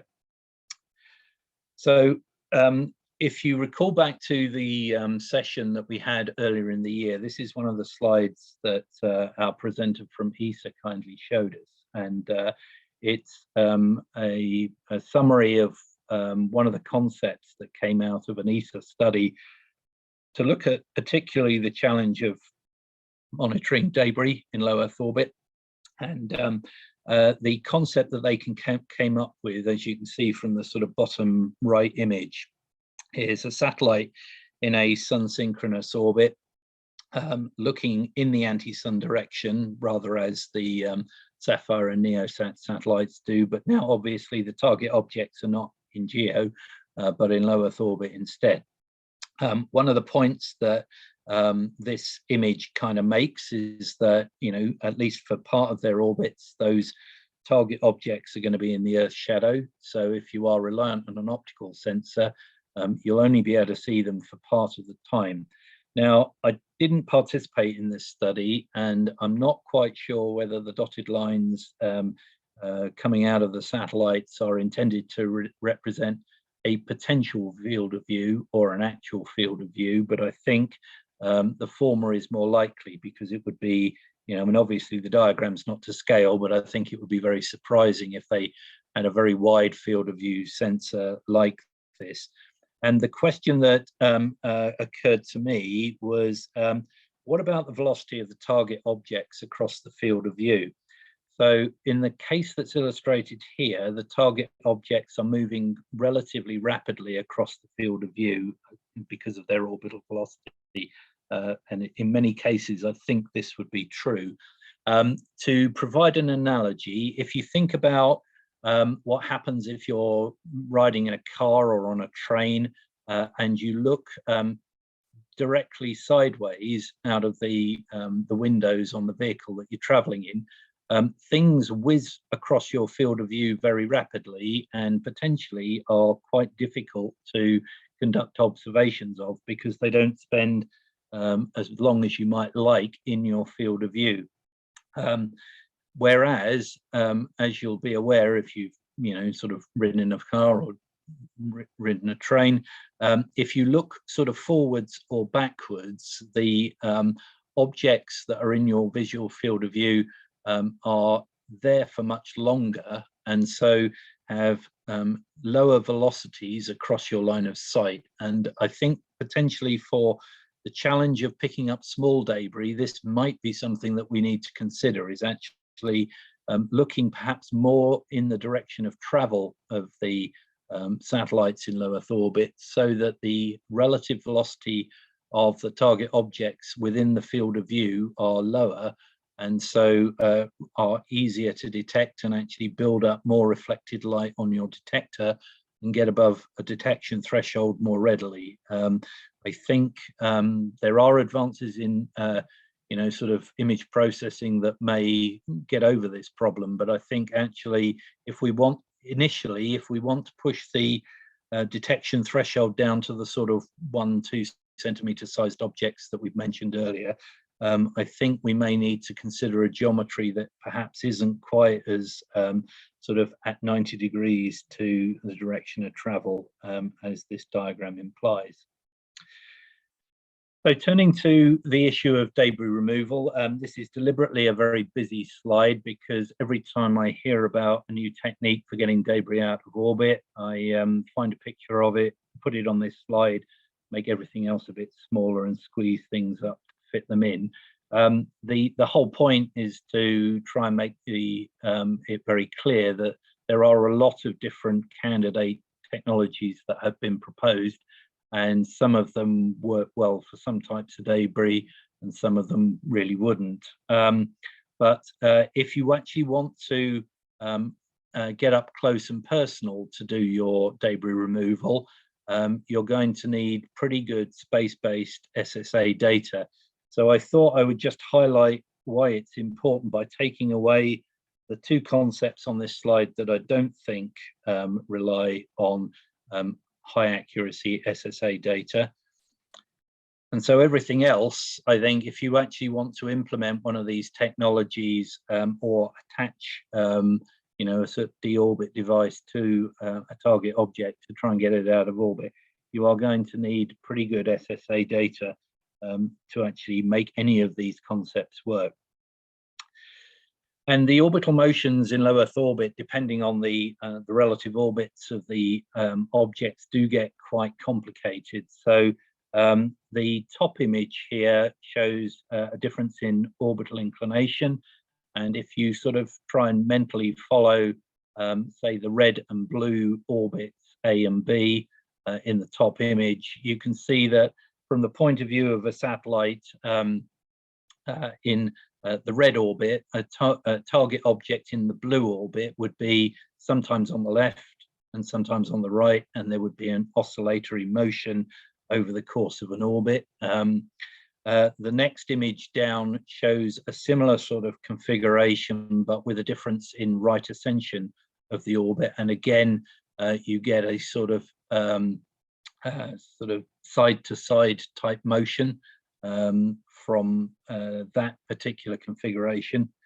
The one that I failed to sort of manage to get an image to illustrate is what happens if you include some eccentricity into the two objects' orbits. But in the case of two satellites in the same orbit plane, with one having a circular orbit and the other being eccentric, the eccentric orbit satellite would essentially perform an in-plane loop around the target object. And again, you can see that the direction to the target object is varying through 360 degrees over the course of an orbit. And some missions actually exploit some of these capabilities quite deliberately. So the pair of images further down the slide are what the TandemX and TerraSAR satellites do to maintain a non-zero baseline between them so that they can do interferometric SAR observations. They essentially fly a corkscrew around one another.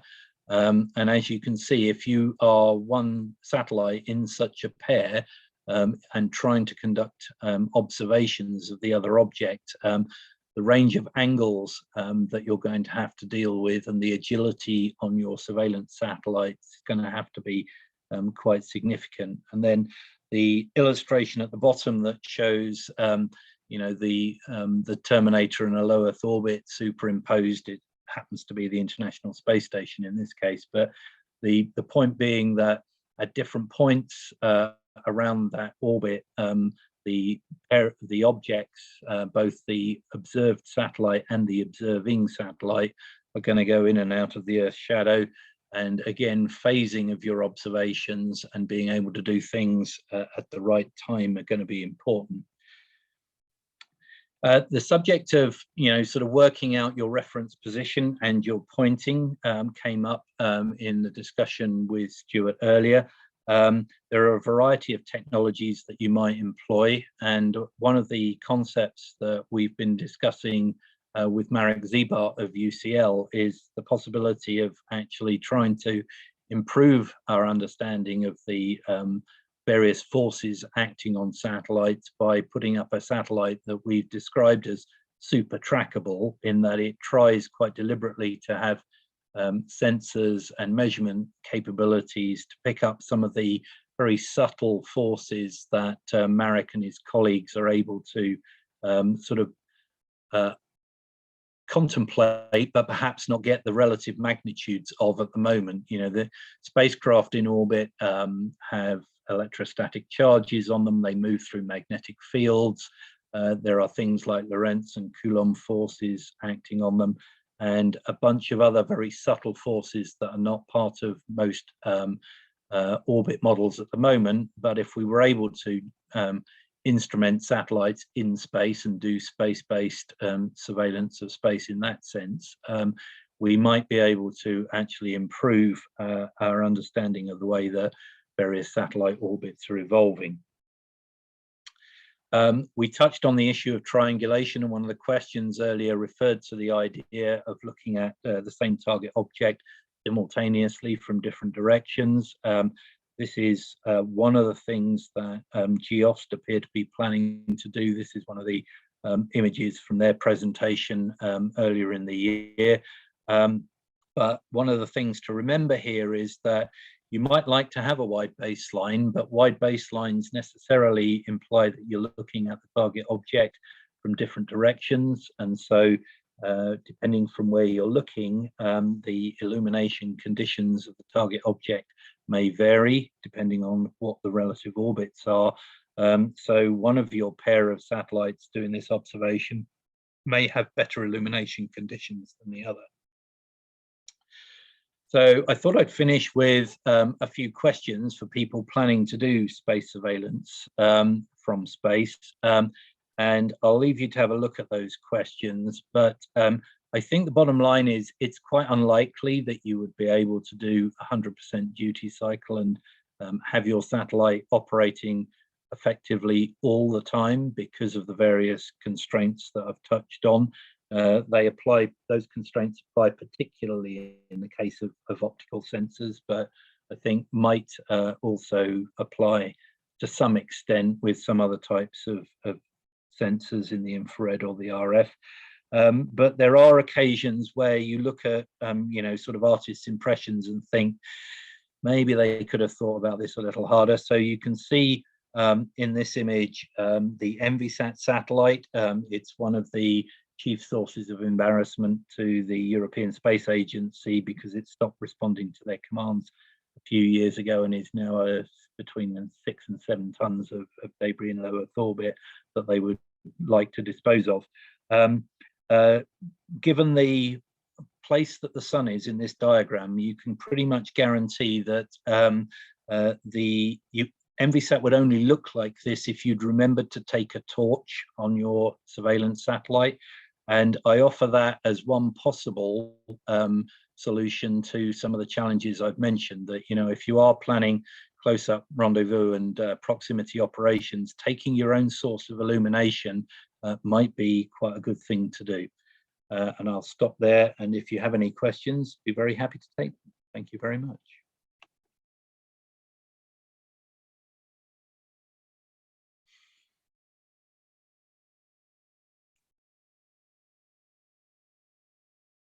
It would appear I've stunned everybody into silence. Hi, James? Stuart. I'll try and respond if you like.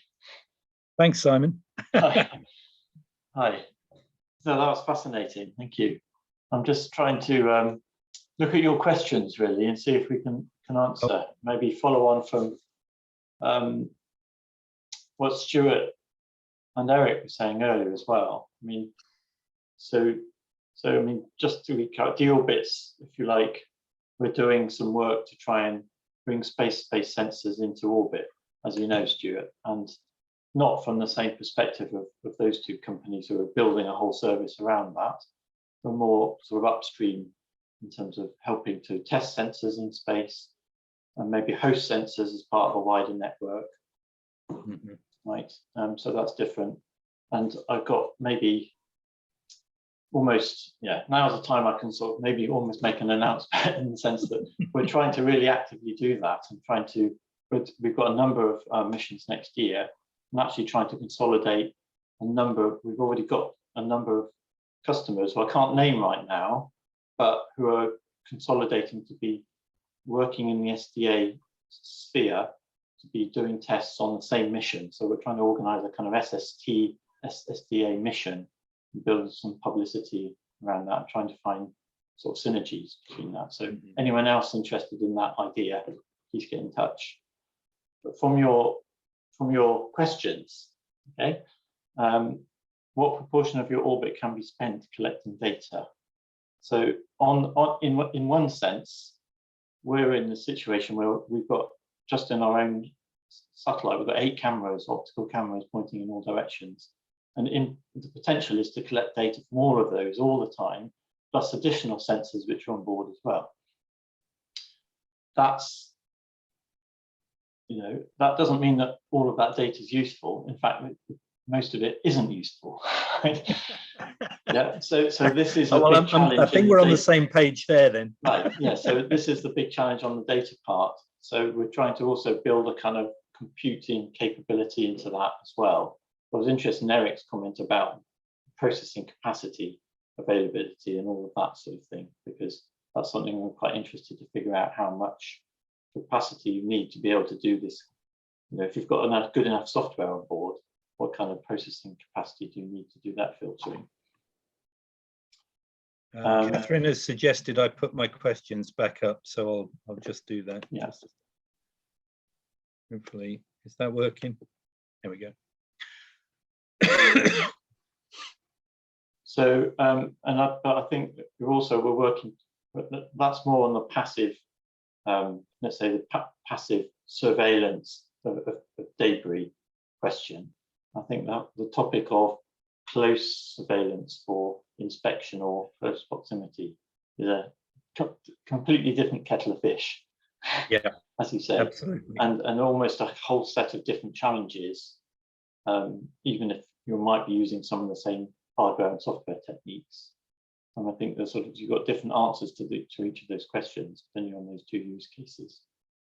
Yeah, I mean, that was the point that I was hoping to make with the presentation, is that depending on the particular type of mission, whether you're doing sort of remote sensing, catalog building type activity, or a very targeted engagement with a particular target object that you're trying to keep under continuous custody, I think they represent quite different challenges. And as you know, so I'd be interested to know, Simon, you know, I mean, without wishing to sort of pry, whether you feel that the mission that you referred to that you're planning for next year is more characteristically remote surveillance of a variety of objects, or rather a more focused activity targeting a particular. Yes, good question. Actually, we were planning two, one of each type.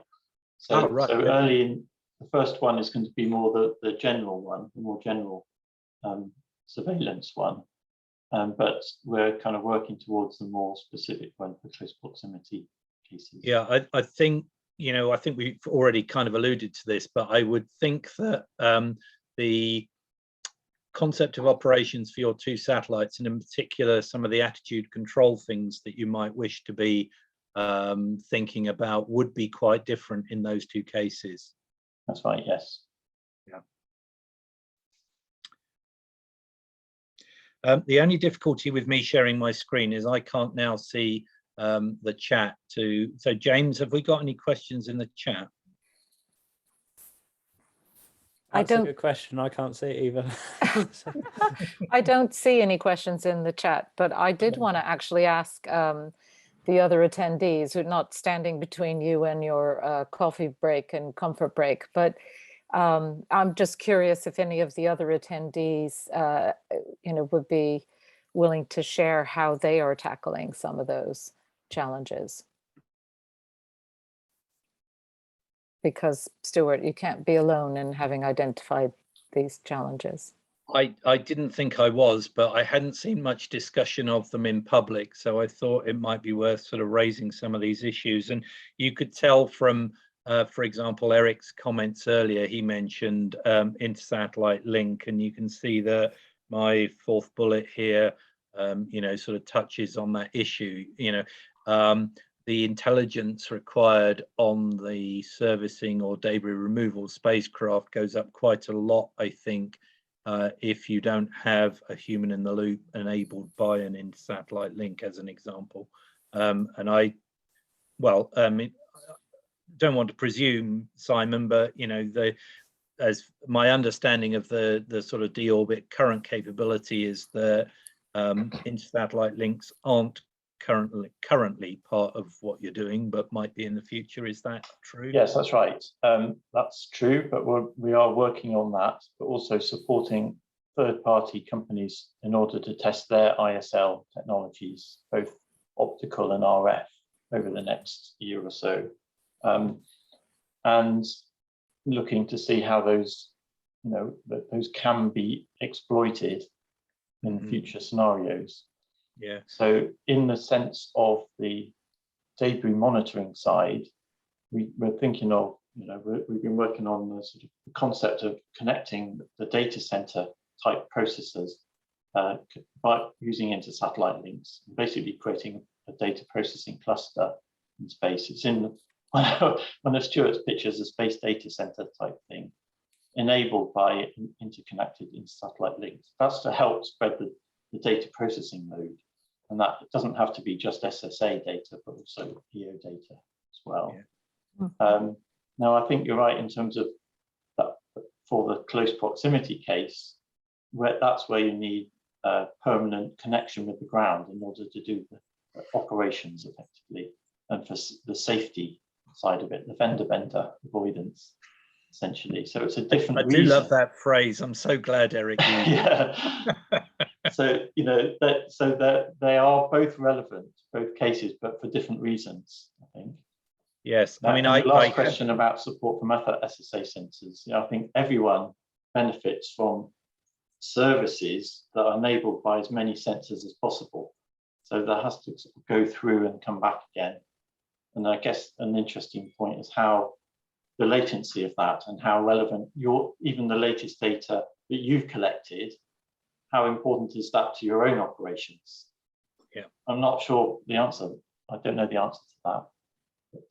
Yeah, I mean, one of the conversations that I had with a debris removal company a while ago went something like this. Are you planning to try and actually grab the target object while you're in view of your own ground station, so that your video data from your sensors can be relayed to the ground so that you can watch what's happening? And then with respect to that last question, you know, are you also hoping that in addition to your own onboard sensors, you might have SSA support from another ground station, you know, another sensor on the ground? And what might that imply in terms of, you know, which bit of an orbit might be able to satisfy both of those constraints simultaneously? And then when you start to add in, oh, and by the way, you know, do your sensors require appropriate illumination from the sun? So does this have to happen at a certain sort of illumination condition or a certain time of day? And you can start to see that your temporal opportunities to actually grab something might become quite limited. Anyway, sorry, Catherine, you have your hand up to ask a question, I think. It was to ask a question, and again, I apologize to all the technologists and subject matter experts. It just strikes me that all of these great in-orbit data collection propositions require more satellites to be launched into the orbits where the other objects are residing. And I guess my question is, how is the increasing population, the increasing congestion of operational and non-operational satellites, you know, where do we get to the point where actually this sort of in-orbit solution is adding to the problem of congestion? Yeah, I mean, I know we're trying to help manage the problem of congestion with these services, but my question is, you know, how much room is there in the relevant orbits for lots of in-orbit sensing capacity? Yeah, so in his presentation and the questions afterwards, Stuart sort of alluded to the idea that they might have a constellation of maybe 30 satellites in different orbit planes at different local times of ascending nodes. So a series of, sorry, I don't know if I can do this on the screen, but, you know, a series of orbit planes at different orientations relative to the sunline, which, you know, as I hope my presentation made clear, is automatically going to end up with a set of satellites that have different lighting conditions because they're at different orientations to the sun, and so would have different operational duty cycles by definition, really. Now, 30 satellites compared to the size of some of the mega constellations that are planned is pretty small. So I think you could probably tolerate, you know, some that number of additional satellites. But the area where it starts to get difficult, I think, is if you had a contract, for example, specifically to monitor, say, just for example, the Starlink constellation. So the Starlink satellites are at 53 degrees inclination to the Earth's equatorial plane. A sun-synchronous orbit is not really the obvious place to go in order to have as much custody as possible of the Starlink constellation as you might wish. You might think, well, actually a better sort of place to go to monitor Starlink would be an orbit rather like Starlink. So, you know, some orbit that's at a lower inclination. And then you start to think, well, am I going to get close enough to, you know, those satellites to start interfering with them? You know, while I'm trying to do surveillance, am I getting in their way? And I think maybe that's the sort of drive of your question. And the answer could be, well, I think you should think about that issue first before you start launching. Well, I'd just like to hear, you know, from the two previous speakers, how they have been thinking about that issue. I don't Yeah, how know are you, if they're still with us, how you keep a safe I'm not distance? sure if Stuart will still be with us because he said he had to go to another meeting. Eric might be, I don't know.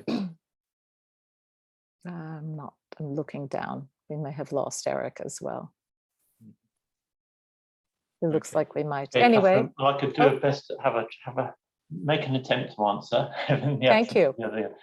I mean, the way that we've looked at it is we're going to be in space anyway for our other mission. So we're trying to use the opportunity that we've got from being in space to add value to the fact we're in space rather than creating objects. Maybe that's a bit unique to our situation, but I think it's a fair point. But it's a trade-off, isn't it? It's like on the motorways, you don't want that much traffic, but some of the traffic is the other police cars and the tow trucks. So there's a certain level of overhead in order to provide the service. Yeah.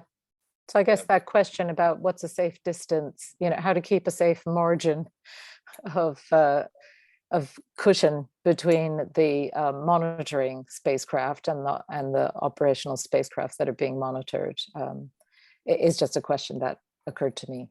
Well, as I say, I do not want to stand between the attendees and their comfort break, Stuart. So no, I think that's probably a good idea. So we're just a little over time, but I think we can probably cut the break down a little because we did have half an hour scheduled. I'm pleased to see that Ollie has joined the call. So our next speaker is with us now. So welcome to Ollie. And what I'm going to suggest is we take a 15-minute break and come back at 20 past the hour as per the agenda that was sent out for the meeting, when Ollie Farley from Durham will talk about some of the computational challenges that we're going to face with this. So see you in about 15 minutes.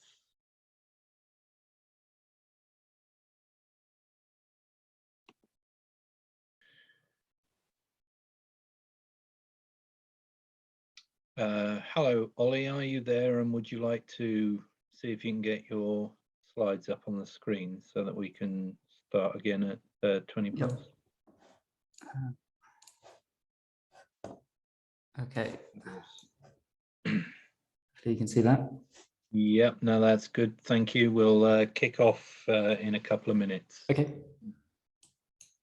Many thanks for joining us. It was very encouraging when we reached out to get a positive response from you. So thanks very much. Yeah, well, yeah, I said it's hopefully will be relevant or vaguely relevant to the people here, for the sort of space-based and ground-based SSA data providers, I think, but hopefully it'll be interesting. Well, I'm certainly looking forward to it anyway. Someone is.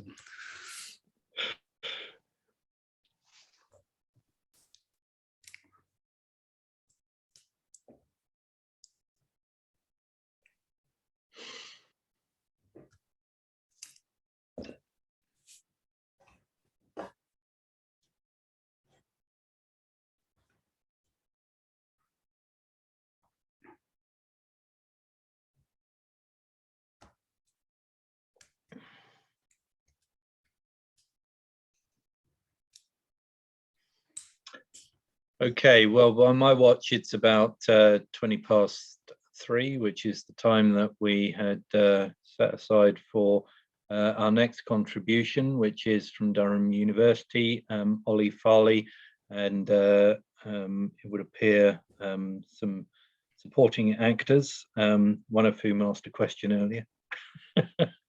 So, Ollie, your title is Secure Multi-Party Computation for SSA. I'm looking forward to understanding in more detail what that's about. So can I hand the floor over to you for a while? Thank you very much. Great, thank you, Stuart. Yeah, thanks to GNOSIS for inviting me. This is a talk that maybe is slightly out left field for a space-based surveillance sandpit, but hopefully, yeah, you guys will see the relevance to maybe to both space and ground-based SSA data providers. So this is a collaboration between Durham University and NORS, and particularly, so I have to admit I'm not a cryptography expert, and so we lent heavily on colleagues in the business school for their expertise in the Durham University Business School. I'm in the physics department, I should say, and also obviously we've worked extensively with colleagues at NORS as well to help us out in the sort of space side of things. So I'm going to start off with, I guess, preaching to the choir. I think we all know a lot about space situational awareness, but I will reiterate the main points, I guess. There's a lot of stuff up in space, and there's a lot more to come. And it's difficult to pinpoint, obviously, exactly where a satellite is or to forecast where it will be, and that's obviously debris as well, not just satellites. So what you need is this continuous measurement. And again, I'm talking to a lot of people who probably know a lot more about this than I do, so I won't say much.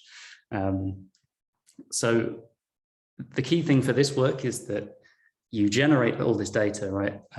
But for it to be useful, you need to share it.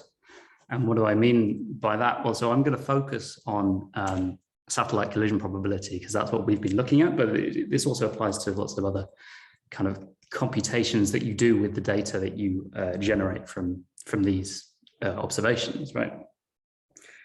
So to compute the probability that two satellites are going to collide, you need the state vector, so position and velocity of both of the objects. You need the covariance data, so these covariance ellipsoids, your errors, and you need the radius. So this is assuming that your two objects are two spheres. So those are the things you need, and you need that for both objects. So one party needs to have information about both of the objects in question.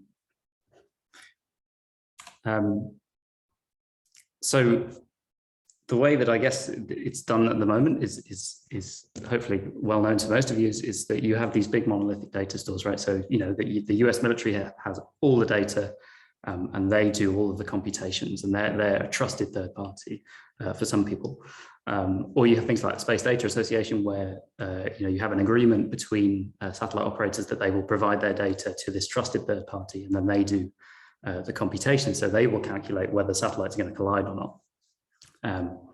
But of course, as we all know, there's a rapidly increasing number of stakeholders in space from all sorts of political, all sorts of political or commercial needs, especially. And so there might be many reasons why they wouldn't want to share their data necessarily. So if you're a data provider, it's your data that you've produced, and you might not want to just sort of put it out in public. Or there might be obviously political or military reasons why you don't want to share your information about where satellites are with other parties.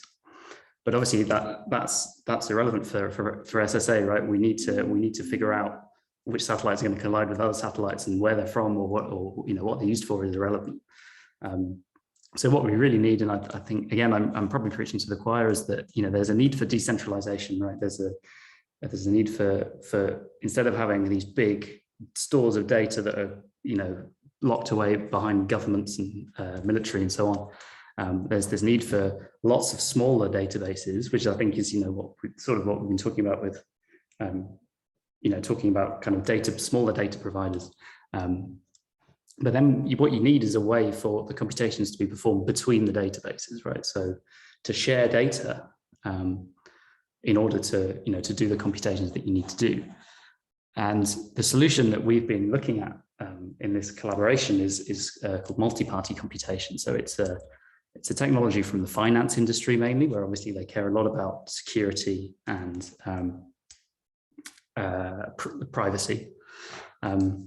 So I'll just give you the general idea is that you have, with what we're doing is that you could have two parties. So those parties could be satellite owner operators or data providers, SSA data providers or governments even, or whatever. They can securely use their sensitive data to do some sort of computation. So for example, collision probability of two satellites without sharing the data explicitly. So that means that the data is cryptographically secure. The two parties don't find out about each other's data, but both parties still get the results. So it's kind of what this slightly rubbish flowchart indicates. So you have your two parties, and they're always called Alice and Bob for historical reasons, and they all have their information about the satellite. They each have it, and then they feed this into this multi-party computation. So basically they're exchanging, I'll go into the protocol a little bit later on, but they're exchanging data, but not necessarily exchanging sort of the sensitive part of their data. And that what you end up with is the misdistance or the collision probability of the two satellites without the sharing of these explicit or sensitive parameters. So there's a bit of I don't know, this is probably mathematics. This is, again, I'm not a cryptography expert, so much better people to talk to about this than me if you're interested. But the protocol that we've used here is called Gauss-Garbled circuits, and this is basically you express the computation that you want to do. So for example, for collision probability, you express that as a circuit of primitive logic gates. So OR gates, AND gates. So something like this, where you have two inputs. So you have Alice and Bob's XA, XB, and then you get an output. And so this is an AND gate. So those of you who aren't familiar, this is what you get if you put a 1 and a 0, you get a 0 out. You put a 0 and a 1, you get a 0, 0 and a 0, you get a 0. But if you put two 1s, then you get a 1. So this is obviously the building block of computation, right? So you express your very complicated computation out of these gates. And then one of the parties, so we said Alice, garbles the circuit, which basically means they encrypt all of the, you choose labels for these inputs and outputs. And you permute them, and you do all sorts of things, basically so that you make the entire system completely, what's the word, sort of encrypted as far as the other party is concerned. And then you send this whole circuit over to the other party, and they can then using a bit of clever maths, they can decrypt just what they need. So they put in their data, and they get the result, and then that's shared between the two parties. So that's a sort of very low level, or well, maybe high level kind of description of what we're doing here. So the main problem with any of these multi-party computation protocols is that they add significant overhead. So in finance, where this originated, you're talking about comparing two numbers, right? Is X's bank balance bigger than Y's or whatever? It's not really a problem that it adds all this overhead, right? Because you're doing this really complicated kind of encryption and decryption. But for satellite collision probability, the thing that we're looking at, obviously, it's a very complex computation, as far as this is concerned. And so previous implementations have been looking at taking about 5 minutes to compute a single probability between two objects, right? Which is obviously a bit too long. Although, well, I guess that's a question for the people here rather than for me to answer. But so you have this big overhead that means that the actual computation takes so long that it might actually not be useful. So we were mainly looking at whether we could basically speed up the computation. And so just to give a bit of an idea as to what the computation actually is, I won't go into this too much, but this is the algorithm here. So it's a lot of matrix, matrix multiplication. You've got square roots. So this is the thing as well, when you go into the multi-party computation kind of area, you don't have any of the functions that you're used to using. So you don't have square roots, you don't have exponentials, so you've got to approximate everything sort of from scratch. Yeah, you need approximation of square root. You need to find at some point you need to find the eigenvalues and eigenvectors of a 2x2 matrix. And then once you've done all that, so that's the projection step, and then you actually need to do an integral. So we use Simpson's rule for that. So we approximate, with a numerical integral, and then we need more approximations of functions. So there's a lot of stuff, there's a lot of computation, and that's why it takes so long.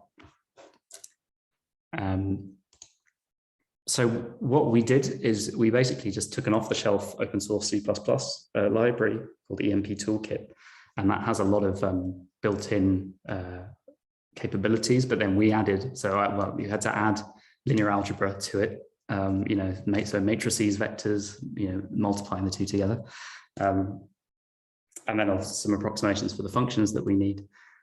So basically, just so we put in satellite, Alice's data, Bob's data, and it gives us a number out, but securely. And the final circuit was over 1 million gates. So it's that's a fairly big thing that you're sort of passing between the parties. And so we tested it out. We wanted to get some sort of realistic numbers to put into this thing to test it. So I did this in quite a simple way, just download public TLEs from Celestrak, propagated it for 90 minutes with 1 second steps. And then I selected any satellites that are within 10 kilometers of each other, of which there were 1,400, which I was, or nearly 1,500, which I was quite surprised. That seems like quite a lot, but I guess that's the problem, right? So, these are the kind of things we get for a particular conjunction. We'll get, distance, time, position and velocity for each satellite. So we feed all of these 1,500 conjunctions into our multi-party system. And this was just running locally on my laptop. So one of the things as well is you need to transfer data between the two parties. So that would be done over the internet. So that is also a limiting factor in the speed, but we're not looking at that yet. And then I've assumed some covariance data, obviously, because you don't get it from the TLEs. So 100 meter cross tracking, 1 kilometer long track, just to get some numbers out. So if we take an example of one of these conjunctions, we can see that we actually, so on the left here, we have our secure computation with the C++ library. And then on the right, we have non-secure, just implementation in Python of exactly the same computation. And we get basically the same answer, which we're very happy with. So it gives us the right answer, approximately. Whereas the non-secure method takes less than a second, 0.2 seconds. Whereas we managed to get the secure method down to about 9 seconds. So that's about a 40 times increase. So this is getting down to the stage now where we think, well, maybe that's kind of useful for people. And also another sort of interesting number is that we transfer 130 megabytes of data just to do one collision probability. Just to give you a sense of the kind of data transfers involved. So if we then look at, so these are just a couple of plots showing for all 1,500 conjunctions. On the x-axis for both, we have the non-secure misdistance and collision probability on the right, and then the y-axis we have the secure computation version. So this is just showing, and then the black line is y equals x, which is what you want. You want the non-secure to be the same as the secure. So misdistances are always the same. Collision probability, you see we obtained a wide range of probabilities from 10 to the minus 15 to 10 to the minus 5, maybe 10 to the minus 4. And we did fairly well. And, there's some variability, but this is outside of, people talk about the operating range between 10 to the minus 10 and 10 to the minus 4 or something. So everything within there is pretty good. So we're fairly sure that it works and it gives you the right answer.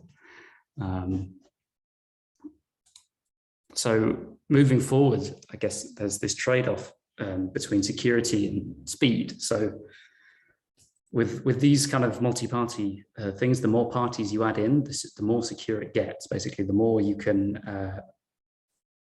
get away with people, for example, trying to game the system, trying to get information, trying to so you can kind of deal with that more easily, and they won't be able to get any information if there are more parties. But obviously, the more parties you've got, the more you're passing the data around, the more the slower it gets. So there's this question of what is required. I don't really know the answer to this, but maybe some of you might have some insight. But you know, what is required both from a security aspect. So, you know, how much do you actually care about maybe someone getting hold of your data, and also from a speed point of view, how, you know, if you've got to run through all of the possible collisions, you know, in a reasonable amount of time, then how fast would that need to be? And obviously, there's much more to SSA than just collision probability. So we've been sort of laser focused on this tiny aspect of it, but obviously there's much more to it. So we also want to look at things like orbit determination. So say, you know, you as a data provider or someone who has sensors can obfuscate that sensor data from the orbit determination process. So you can keep your sort of raw sensor data secret, but it can still be used to determine orbits. And then obviously the computation that needs to happen before the collision probability is the closest approach. So actually looking at orbital parameters and saying, okay, which of these satellites are actually are close enough that they might collide. So that's the kind of the preliminary step in order to get a sort of more full picture of what's going on. So that was that was it. So it's I hope that's sort of, it's a very brief overview of what we've been doing here and with this little collaboration. So obviously the take-home messages are, yes, with increasing diversity of stakeholders in space, you need to decentralize your SSA, you need, and that means decentralizing the computations involved as well. And there might be many reasons why people don't want to explicitly share their data, but you still need to be able to do the computations between people. What we've developed is a prototype system that allows the computation of satellite collision probability between two parties in about 9 seconds without sharing the data between the two. So that was everything I had. So thank you very much. And if you've got any questions, I'll be happy to answer. Thanks very much, Ollie. That was really very thought-provoking. So I'm going to read out a question for Simon George at DSTL, who, thanks to DSTL's system, is somewhat behind a firewall today. His question is, if Alice's actual data is not inherently visible to the receiving party, Bob, how might Bob ascertain the actual provenance of the sensitive input data that Alice has provided? So I guess what he's asking about is the level of trust that one person can have in the other person's data or database. Yeah, I mean, this is an important point with all of these these systems that claim to take out trust from the system, right? You don't need to trust anyone. You don't need to trust the person you're dealing with, but actually, yeah, there is, I mean, there are certain ways cryptographically you can check. So you can check the inputs, for example, before they go into the multi-party sort of computation. So I think that there's ways of actually checking that this data is kind of reasonable, you know, before it goes in. And obviously there's things you can do to protect against, for example, people just slamming the system with repeated kind of, you know, orbital parameters just moving around slightly, trying to find satellites or something. There's things you can do to protect against that. But yeah, I think there's always going to be some level of trust that's required, right? I mean, you've got to install, you know, you've still got to install the software on your computer, right? You know, you've got to do something. And I'm not sure, yeah, it's definitely a very interesting question. I'm not sure what the answer is, honestly, to that. Okay. Another question is from Dylan Reeves of FNC, who says, great presentation, Ollie. I'm interested in what a deployed architecture for this would look like. Who would own the different parts of this distributed network? And also, have you considered the use of hardware acceleration, i.e. system on a chip or FPGAs, to optimize the calculation? Yeah, so well, in terms of the architecture, I guess we're still at the very early stages of this. So with this prototype, it's you know, two parties. So you know, the architecture is very simple, right? It's just two nodes essentially.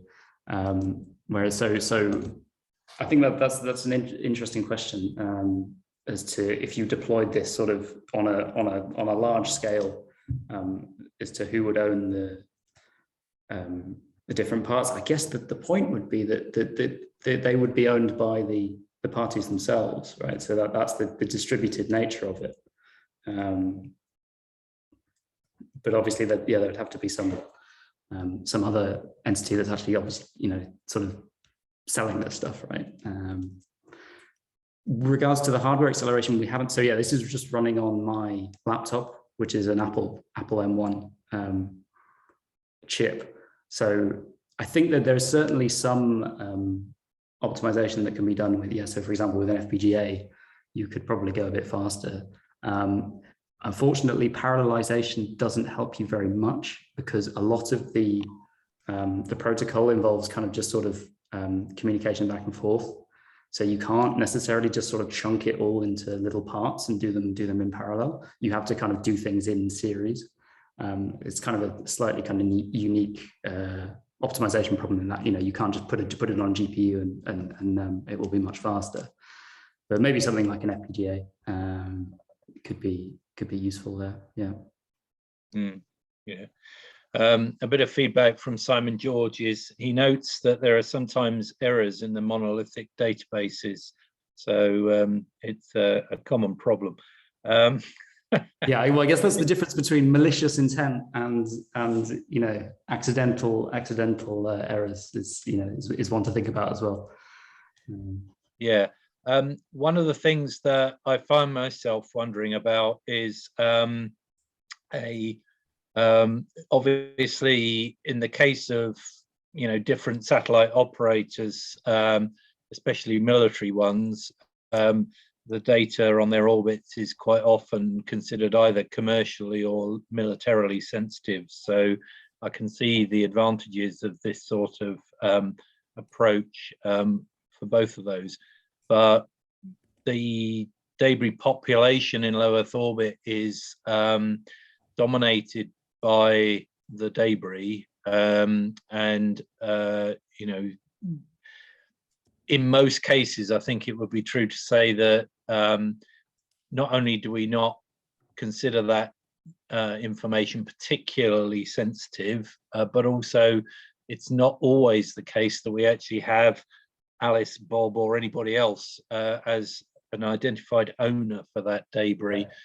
So I believe that there have been challenges associated with sort of actually managing the sort of debris on debris situation. I believe Space Command that you referred to in your presentation do look at active on active and active on non-active stuff, but whether they currently have the resources to look at debris on debris, I'm not entirely sure. But ultimately, I guess what we need is somebody to kind of take responsibility for the debris on debris stuff if we're going to do a comprehensive job of monitoring the potential conjunctions. Yeah, I think most, I think this isn't an argument that everything should be closed off and we should all be using these cryptographic things to do these computations, right? As much should be open as possible. And if the data exists, I think it should be, for debris, I think it should be completely open. And then, if I think, as you said, sort of active on debris, if there's a satellite that has sensitive, they don't want to share their data, but they can still talk to a debris, database without sharing their data. But yeah, I think obviously it should be open. Yeah. Yeah. A question from Fiona Thompson is, what are the main trade-off criteria? Quite a general question. Yeah, can you be a bit more specific about what you mean by trade-off there, Fiona? Yeah, I don't know if Fiona wants to come off mute and just explain what she meant by that. I have to admit, we can chat about it offline. She's just down the corridor. Oh, right. Hi, Ollie. I just meant everything's a trade-off. You mentioned one right at the end about latency versus, number of parties involved. Mm-hmm. Yeah. So I was just particularly interested in other ideas that come up. She talks about 9 seconds, which of course doesn't mean anything unless it's put into context. No, exactly. And so it's just more about the idea of how the trade-offs have come up. Yeah, well, so I think that is the main one. I think is you have this thing. Okay, we can do this in a secure way, but it takes a long time, and there's that. How long can you get away with? And that is a function of many different things, and will be, probably you'll get 10 different answers if you ask 10 different people.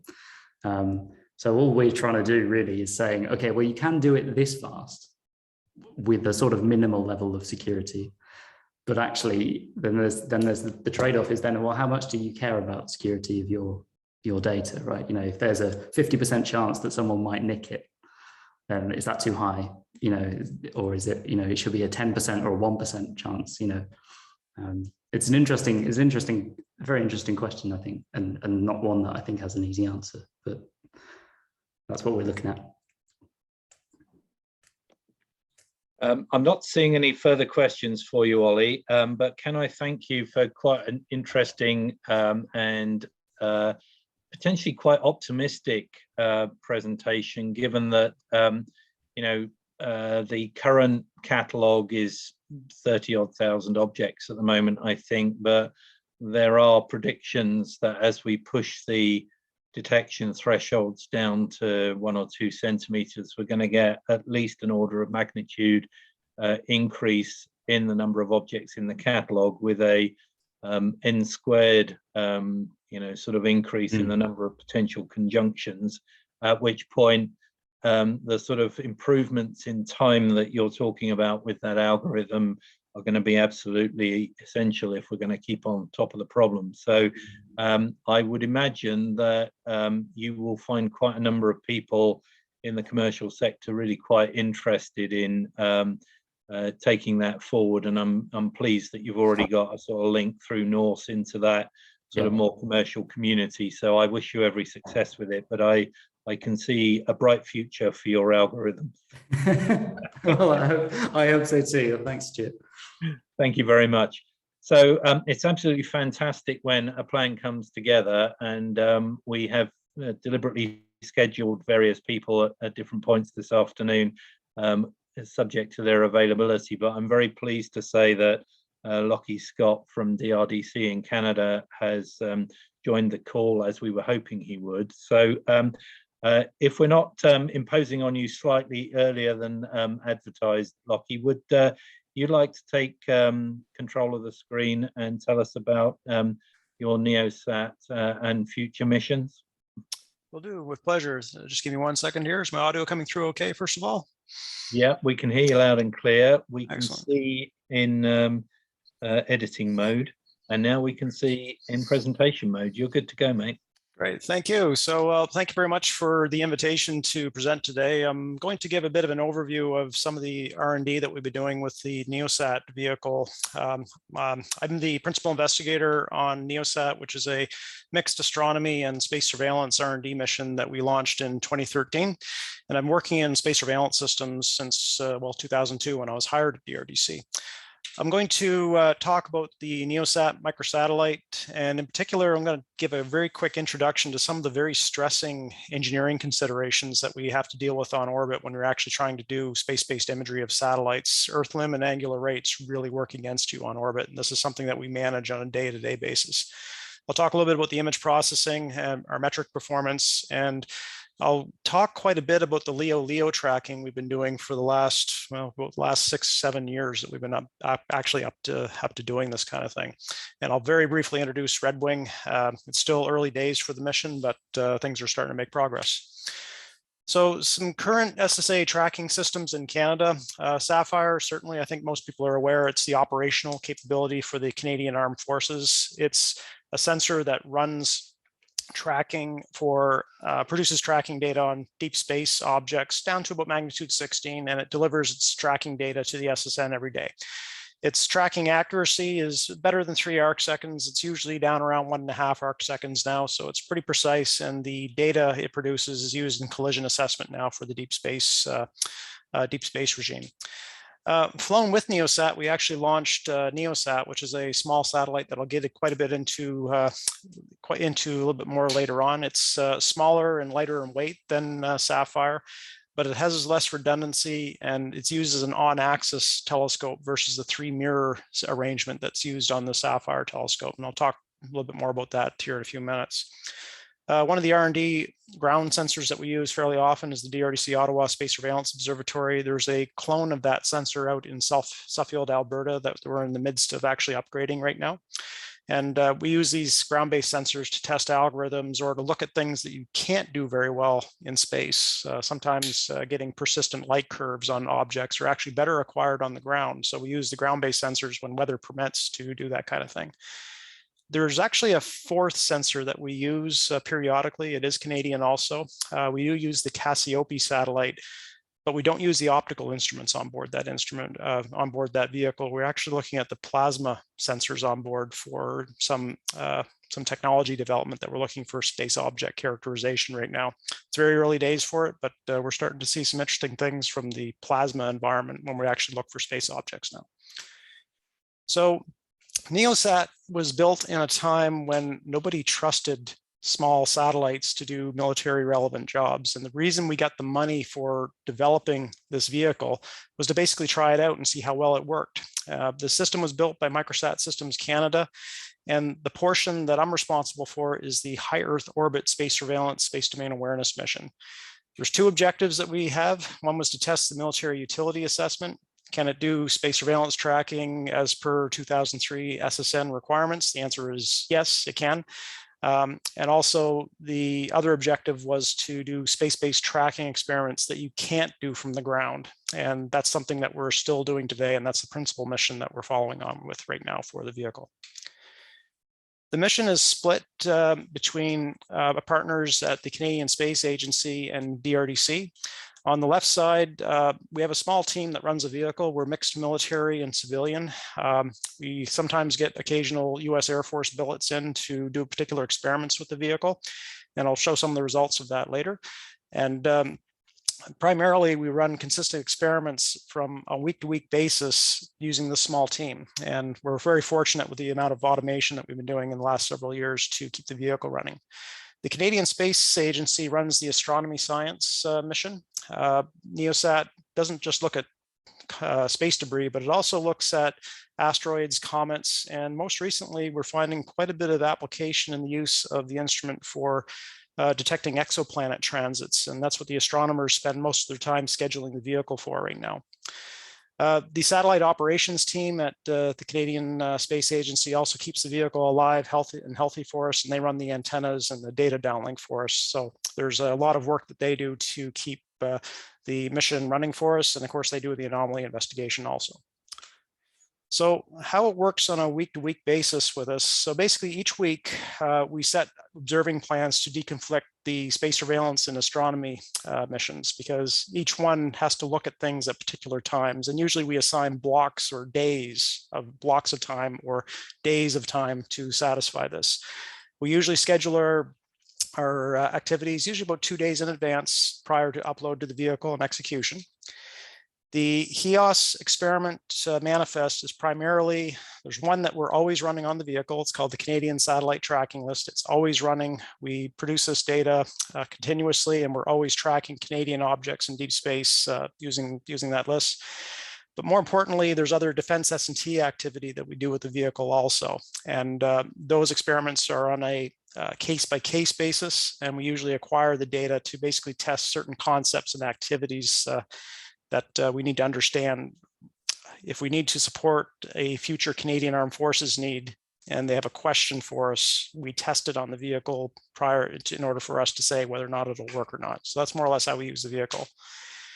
The astronomy mission has an announcement of opportunity for the astronomers. They run the vehicle primarily looking at comets, asteroids, and exoplanets, and that data is available to the wide world, actually. You can go right to open data for NEOSSat, and you can get the astronomy data right off the internet. So all the imagery that we acquire is available for free through there. Satellite operations sometimes does anomaly investigation, but usually the fraction of time that they use on the vehicle is pretty low in proportion to the S&T time that we put into the vehicle. There's a variety of constraints that we do have to apply to track space objects. The big one is stay above the Earth limb and stay less than 240 arc seconds per second in tracking. Those are the two big ones, and we also have to stay away from the sun. The orbits we track are primarily geosynchronous. Well, originally they were geosynchronous, and we usually look in the anti-solar direction, primarily looking for favorable phase and illumination geometries on the target.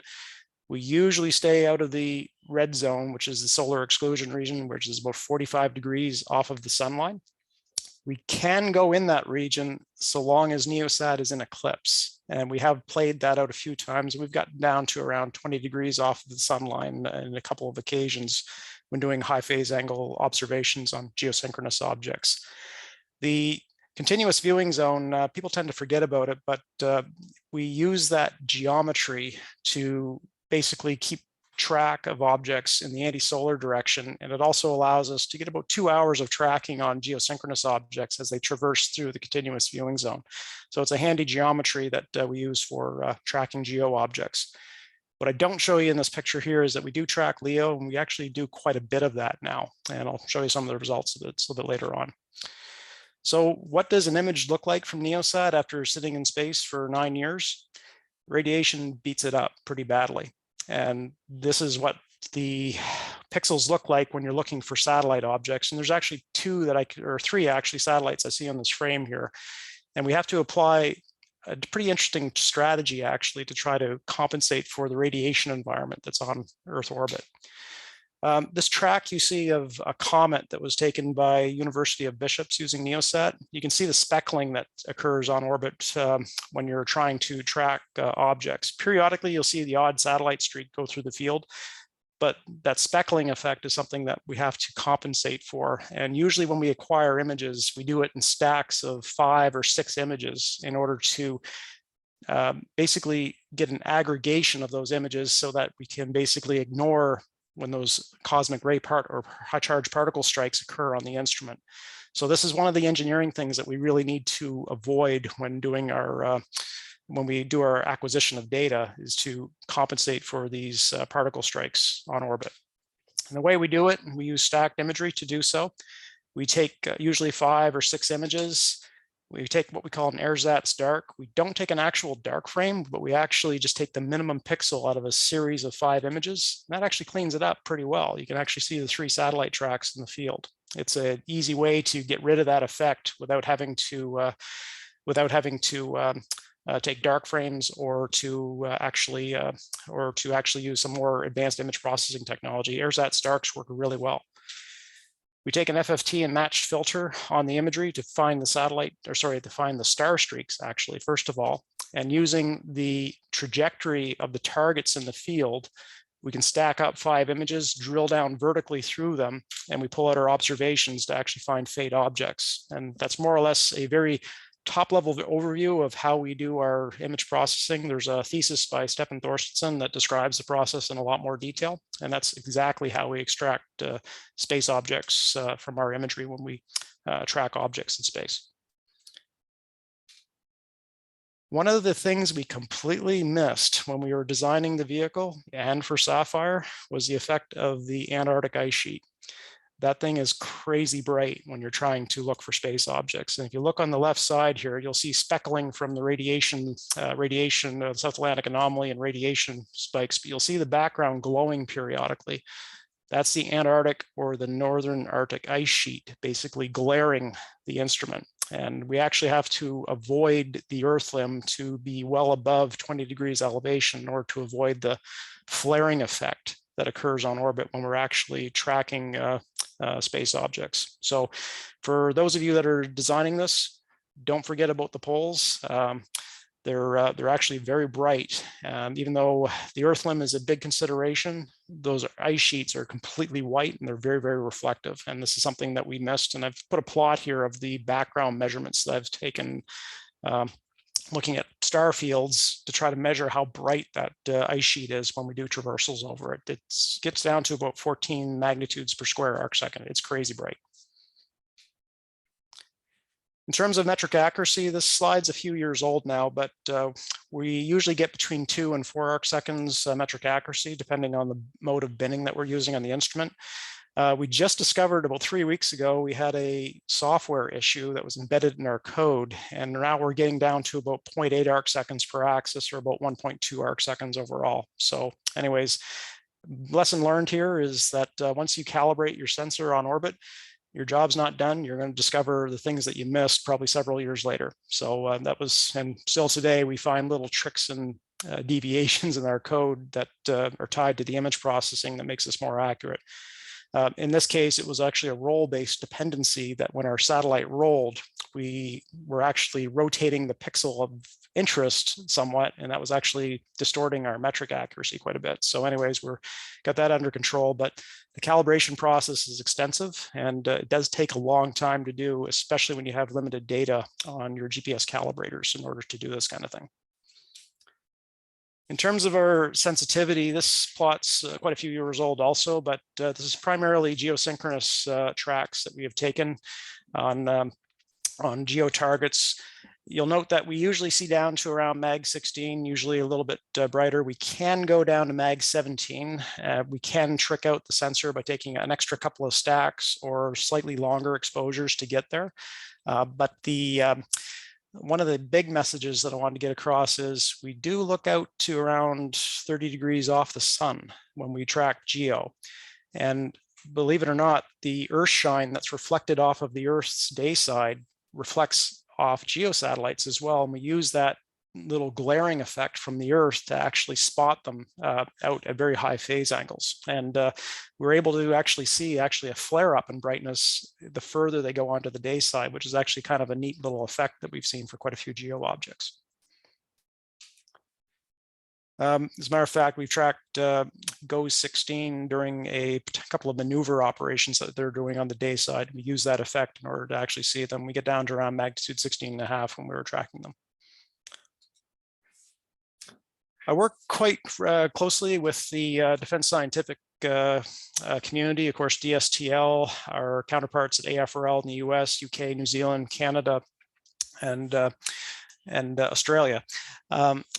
We've recently completed an exercise series called Phantom Echoes, and Canada's contribution to that effort was to use NEOSSat to do space-based tracking custody on MEV1 and MEV2. And the big lessons we learned on this is that space-based sensors fall down when the targets that you're looking at are using electric thrust. They're hard to track. And the other case where we had trouble was when MEV1 and Intelsat 901 got really close together.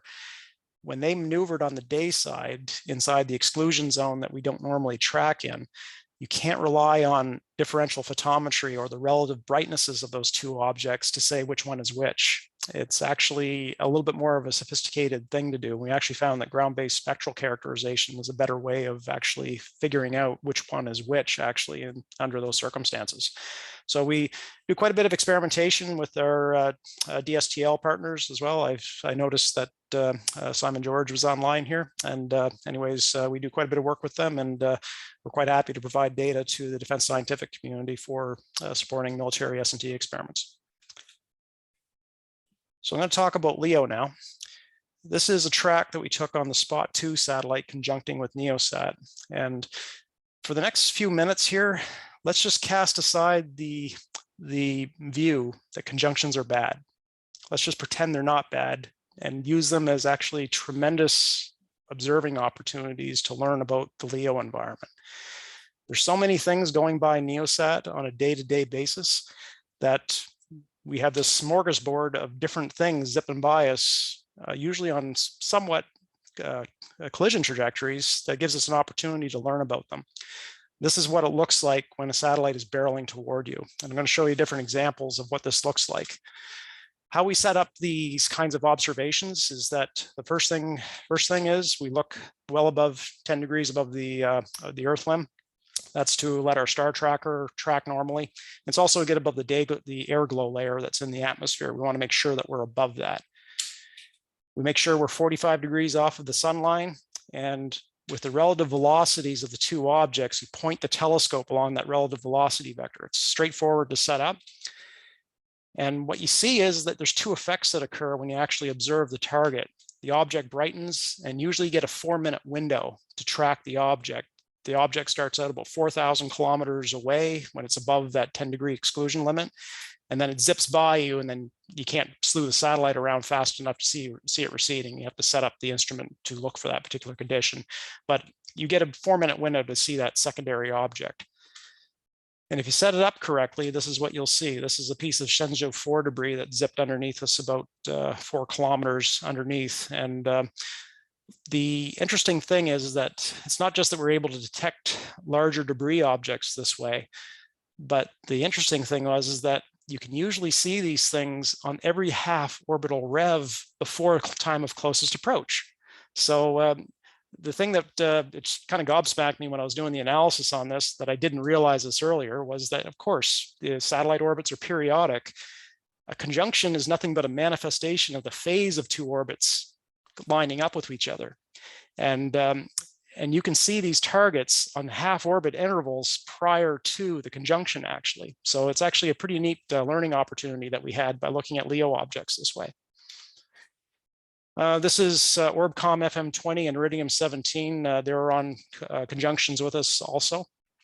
This one's approaching and the other is receding, but you can actually notice on the Iridium case, you can actually see some of the rotational characteristics of its rotation, actually, by its brightness shift as it recedes from us.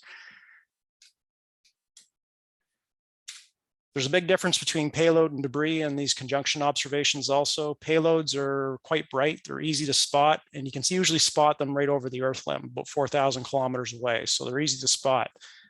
Debris, not so much. Our sensing limits around Mag 16 for debris objects, and since they're faint and small, you got to wait until they advance within at least 3,000 kilometers of you in order to see them.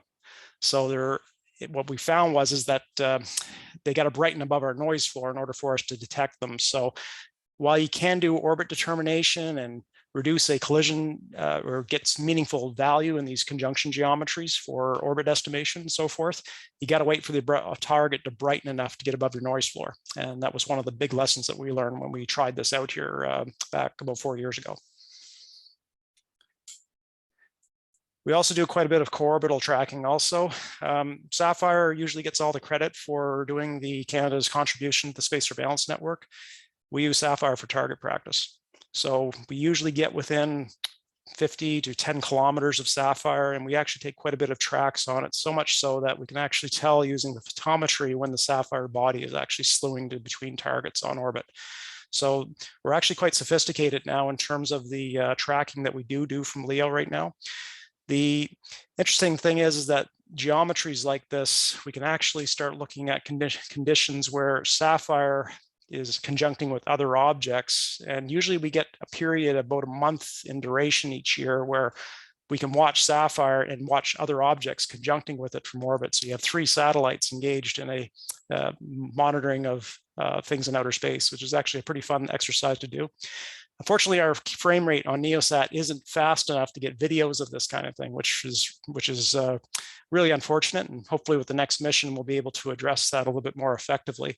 But we do see, we are able to make out events where Sapphire body motion is occurring just by looking at its photometry, or we're able to watch other satellites conjuncting with a high value asset. And we plan to reuse this co-orbital style technique for observing space objects with the Redwing mission. I'll talk about a little bit later here. So mega constellations is something I'll talk a little bit about. The ground-based astronomers have done a great job basically saying that these things are bright and they're hard to, and they're causing a little bit of grief for the wide field astronomy community. During the pandemic, actually, this turned out to be a great little observing opportunity for us because while we're getting our IT set up, we tasked NEOSSat to watch the growing Starlink constellation, and we actually learned quite a bit about it. The big lesson is that electric thrust on Starlinks makes it notorious for us to track from orbit. We ended up taking a lot of pictures of empty space because the electric thruster was actuated on one of the Starlink satellites that we went targeting. So usually when you see the results that I'm going to present here, this is when Starlinks are at their operational altitude and they're quiescent. They're not actually activating their thruster. And what we measured was that Starlink satellites actually have this unique chevron-shaped light curve when you observe them from orbit. And if we're actually able to describe what these mean, actually, there's actually a night side portion of the light curve. But as you move over to the day side, which NEOSSat is usually uniquely able to do, we can actually characterize why there's this variability that we see on the day side as well. The night side is actually very well modeled by a flat plate photometry model on the night side. So we know exactly the Starlink satellites are pretty much what they claim. There's a big flat plate on the thing. And we also know that Starlink keeps the main solar array very faithfully pointed at the sun, because every ob that we took on the several hundred Starlink satellites that we measured, the photometry reflected that they keep the main array pointed right on the sun, which is pretty neat.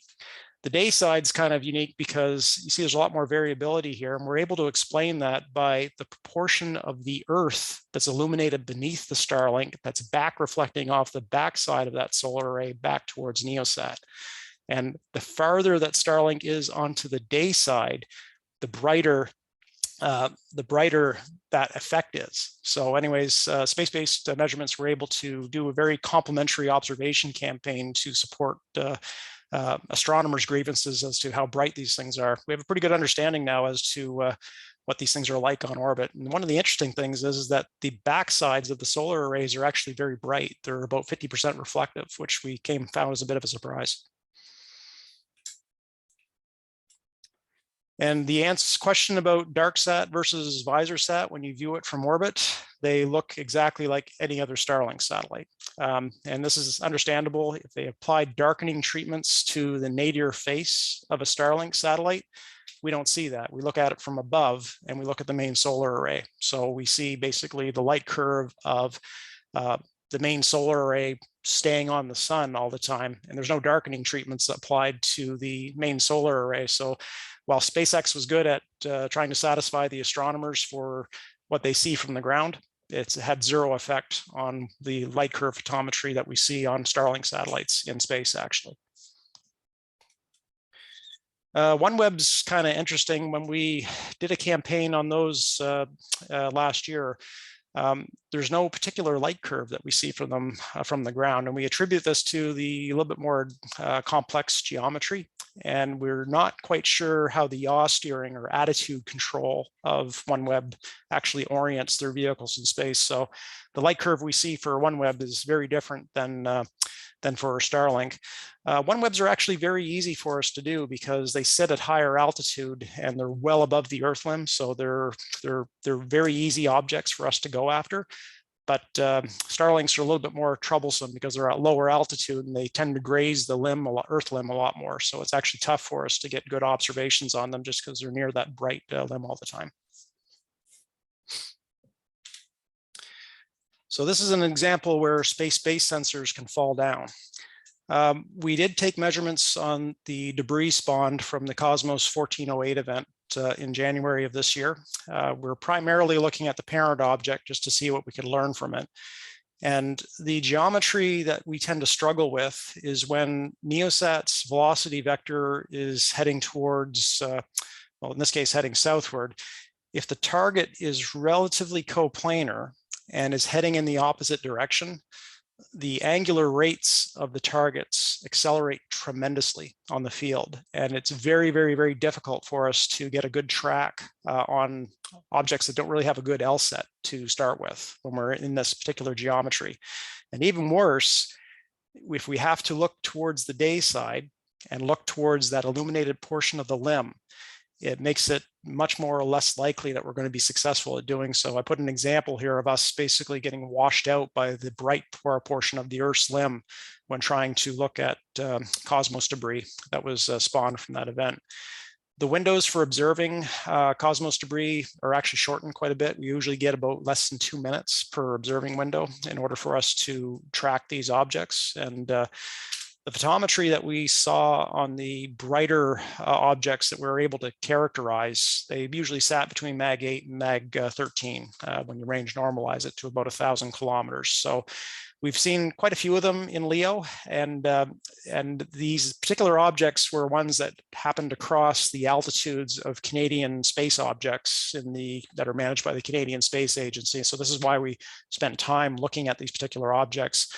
In terms of brightness, mag 7 to mag 13, but they don't actually, we don't have enough data to basically build up a nice light curve for these particular objects. So there's a lot of things we can't really do when responding to debris fields like this, especially if the direction of motion of the two are counter rotating to one another. It's actually very hard geometry for us to actually get good data on, especially on the smaller objects. So I'll talk very briefly about Redwing. So Redwing was basically conceived to be a follow-on mission to the NEOSSat R&D mission. It's going to be another R&D mission funded by DRDC and National Defense. But in particular, we're looking at remedying a couple of capability gaps that we've had with both Sapphire and NEOSSat. And the responsiveness is the key one.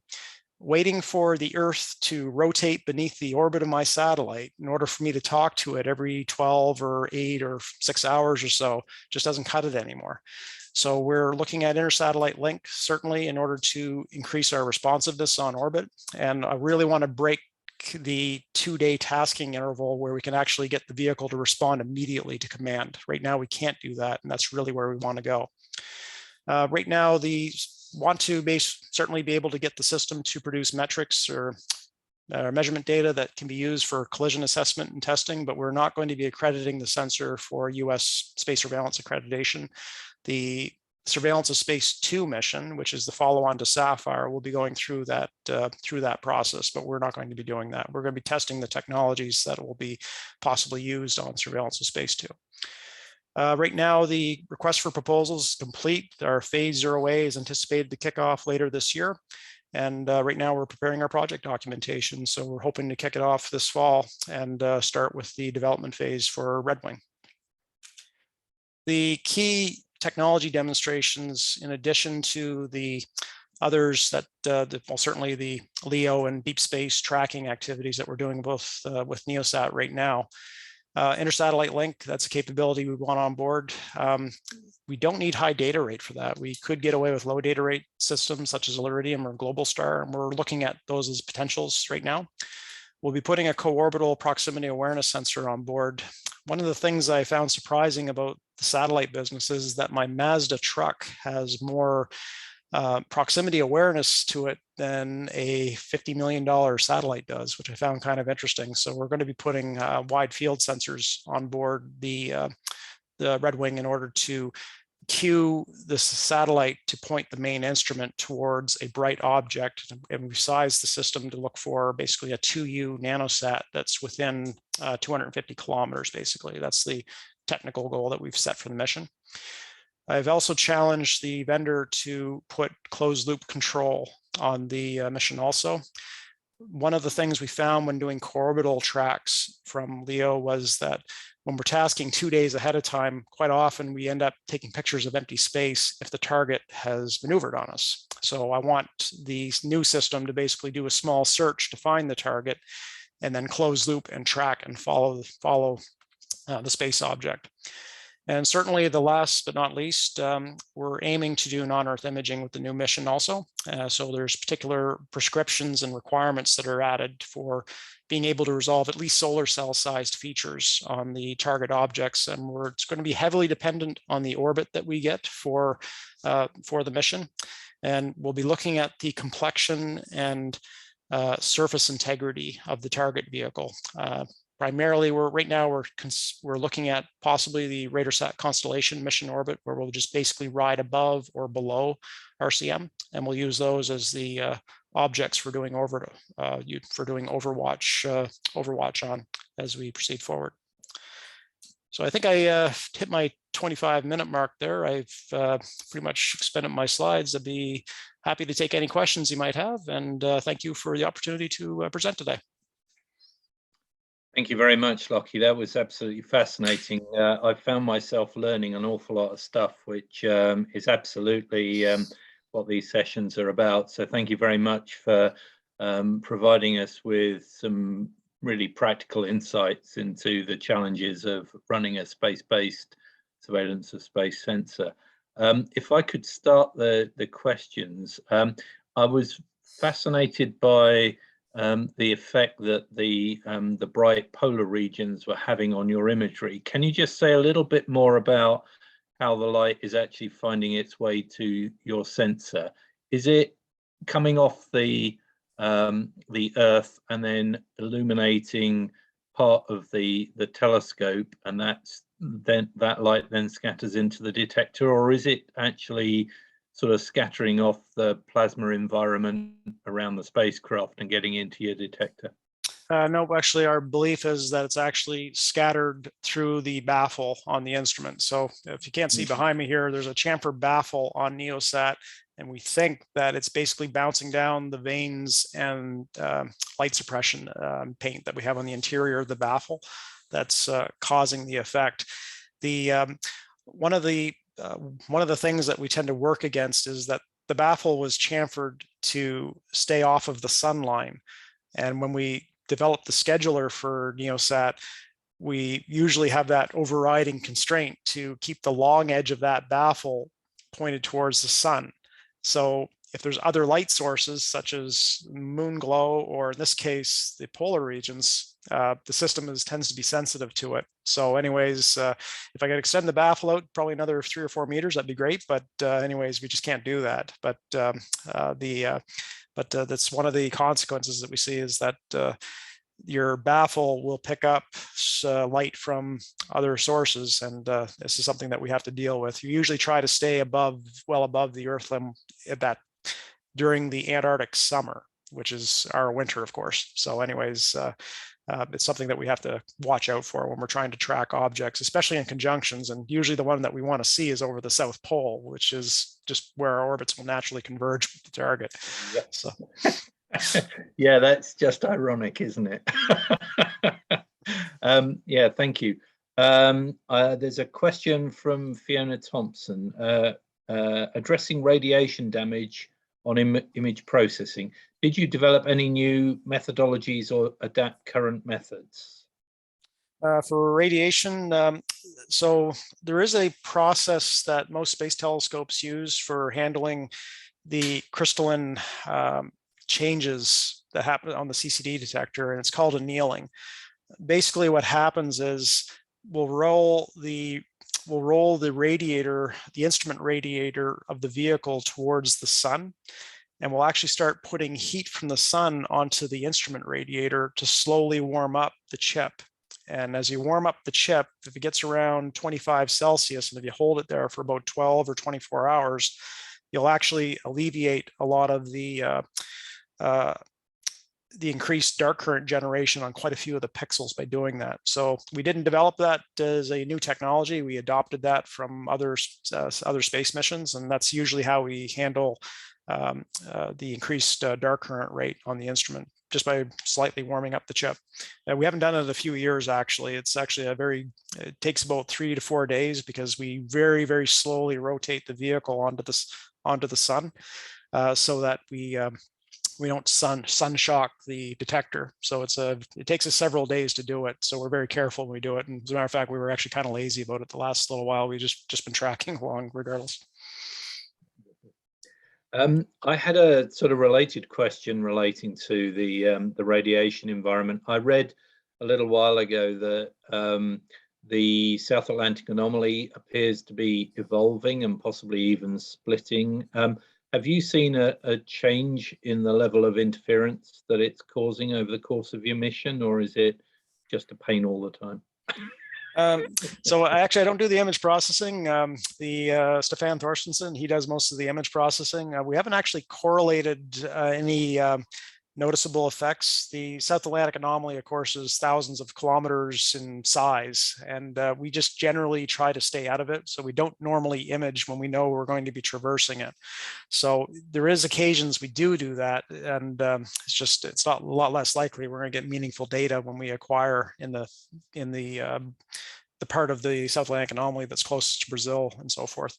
But we haven't noticed any change. I've certainly heard of that effect myself, and I was curious, but I've just never actually looked at the data to see if that's been occurring with us or not.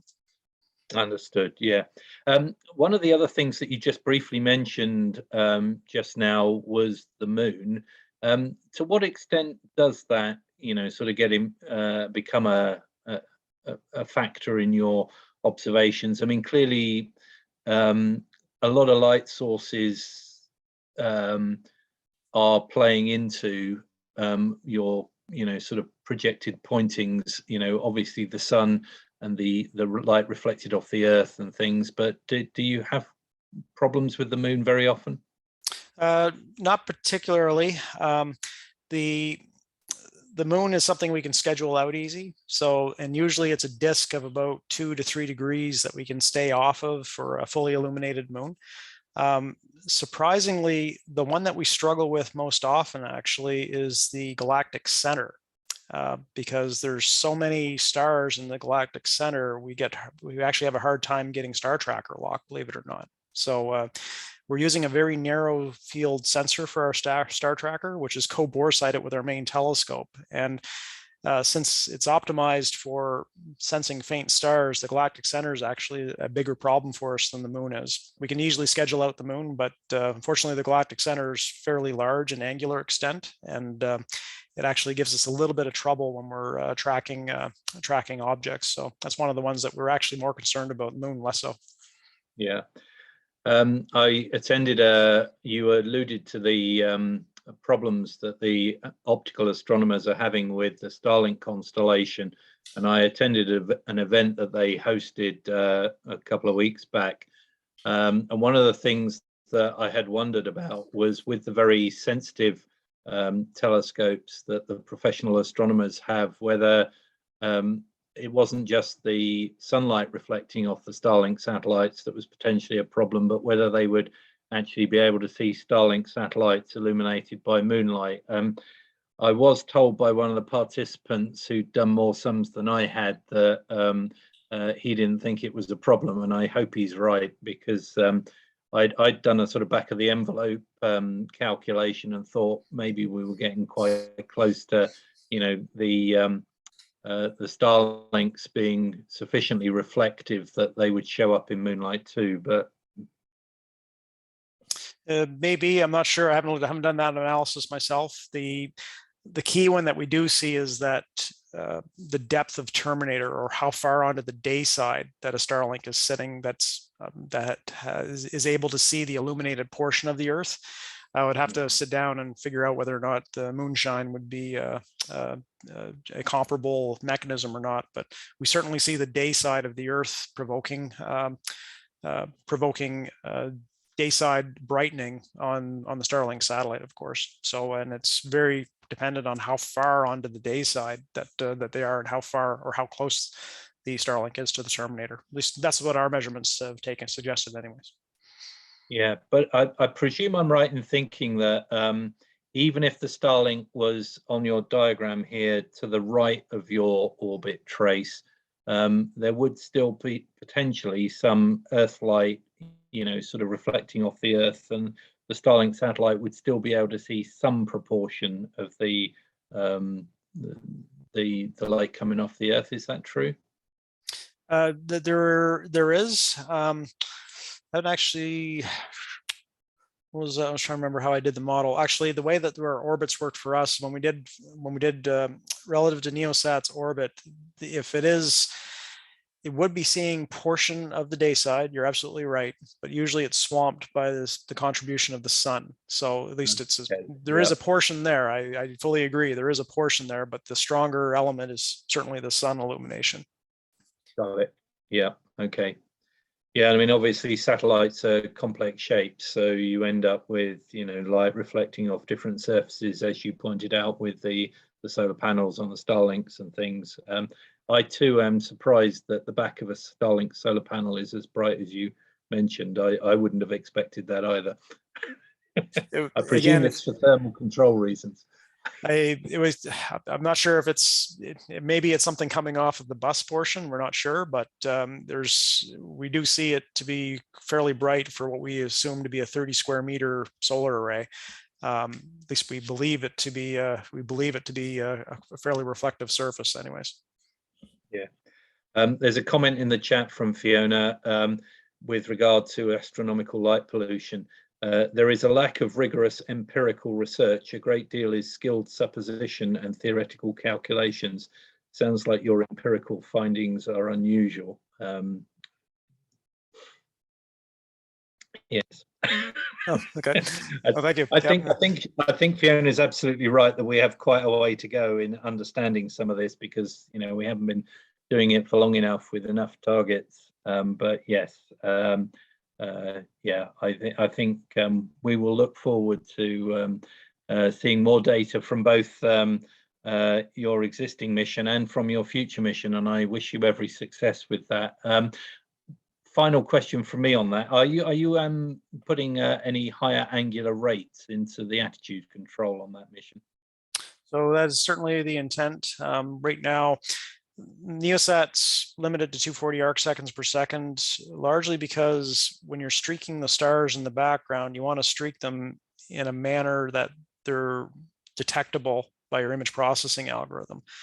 So the hope is that by allowing the attitude control system on the new vehicle to be able to slew faster, that the imager can expose a little bit longer without the burden of having to shorten its exposures just to get those star streaks on field. So that's one of the ways that we like to address it. As a matter of fact, we're going to try that on NEOSSat a little bit later this year, just to see how well it works, and see if we can sever that dependency on shortening the exposure time of the science imager to get nicely composed star streaks for astrometric purposes. So, but you're absolutely right. Higher angular rates, yes, but more importantly, the acceleration is the other portion that we're trying to address. So really want to try to address that, because that's one of the key ones that we need to control for a space-based surveillance mission. Yeah, cool. Thank you again, Lauchie. I really appreciate a really excellent presentation. Thank you again for joining us. Just to close out the meeting, I thought I would just very briefly share with you, if I can get this computer to cooperate with me. I thought I'd just very briefly share some thoughts about what's coming up for the GNOSIS network. So if I can just quickly return to my set of slides. There's a couple of forthcoming events that I want to mention. So technically, the definition of a black swan event is something that with hindsight you might have thought about but perhaps didn't anticipate, and then it comes and takes you by surprise. We're trying to bend the definition a little bit of the black swan events by trying to anticipate some very low probability but possibly very high impact things that might occur that might affect our ability to do space-based surveillance or any other type of space surveillance, to be honest. One of the I've got a list here of the topics that we're thinking of covering. If as you look at that list of things you think, well, I can think of something that should be on that list, I'd be delighted to hear from you. I have candidate speakers for about 3 of these at the moment, but as you'll appreciate, one of the sort of characteristics, if you like, of black swans is that they possibly come from outside your, sort of usual domain of expertise and experience. So we are on the lookout for people who might be able to contribute some thoughts on some of the more astronomical elements of this and talk about the potential impact that they could have. But we sort of have put together a little bit of, you know, sort of thinking about what the sort of events might be and what their consequences might be. And one of the things that would be pretty catastrophic, we think, in terms of more conventional tracking is if two very large rocket bodies were to collide.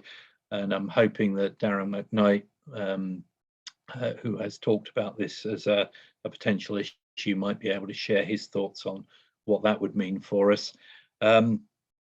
There are various bits of the literature that talk about things like the Carrington event, but unfortunately, there are even bigger events that the sun has generated in the past for which we have some measure of evidence. And I think some of the effects of those very large solar eruptions could cause us a problem. There are historical records of major volcanic eruptions and other things on the surface of the Earth that might cut into our ability to do SSA. If we were unlucky enough to get hit by a rogue asteroid that we hadn't spotted in advance, then there are quite a lot of bad things that could happen there, and I think our SSA would suffer too. And then historically, major meteor showers, you know, if the sky was as full of natural interference as the woodcut on the right shows, I think we would have quite a challenge to do our SSA. And finally, if we had a major magnetic reversal, I think there could be, you know, really quite a lot of interference to a lot of our satellite systems. And I'm in particular looking for a speaker on that subject. I thought I'd found the ideal candidate in that I found an author who'd written a book about that topic, but unfortunately, when I reached out to try and make contact, I found that sadly he passed away last year. So I'm still on the lookout for somebody on that one. So that was the Black Swans event. We're going to be holding it on the 5th of October, and I hope that you might find some of that material sort of quite out of the ordinary and quite thought-provoking. So I'm hoping that that will be an interesting event, and we'll continue to work to put that together. The other thing that is coming up is our annual conference, which is going to be 30th of November and 1st of December. I don't know whether Dins is still online, but I think he has probably more of the lead than I do on the annual conference. Dins, are you? Would you like to say anything about sort of preparations for the annual conference, or perhaps Catherine? I don't see Dins on the line. I see that Jerry is with us from Dins's team, but it was just to say that we have already issued call for abstracts, and we are running the conference this year as a hybrid event. So we would welcome anybody who wanted to attend in person. The in-person will be at Warwick, but it will also be online. And we are very keen to invite participants and speakers really from different geographies and hear from people, you know, obviously hear from our experts in the UK, but from people outside of the UK. We're making a particular push this year to try and make sure that we get a very diverse group of insights generated over the course of the 2 days. So please look on the GNOSIS website, and you'll see that there are sort of 5 overarching themes under which we will be grouping the contributions to the conference. And by all means, please put your ideas forward. It's a conference for the members of GNOSIS, so we want to make sure that it meets everybody's key points of interest. Thanks very much, Catherine. I appreciate your contribution. I also like the suggestion that you made in the chat of grey swans rather than black ones. That works for me. Right, there's just another chat thing that's popped up. Oh, James has kindly included a link to the page on the website where you can find further details. Thanks, James, much appreciated. At that point, I think we've reached the end of the agenda for today. Oh, Catherine. Could I just mention, if people haven't registered already, that the Secure World Foundation 4th Summit for Sustainability is being held this year in London. And GNOSIS are partnering with them around that. So I would just like to make sure that people have the opportunity, if they haven't already, to look into that. Again, that's a hybrid conference, so there's a virtual attendee option for that, but it will be held over the 22nd and 23rd of June, so quite soon. But they've been announcing the keynote speakers, and it's shaping up to be a really interesting event. So I would encourage people to have a look at that. Thanks, Catherine. Okay, James, you have your hand up.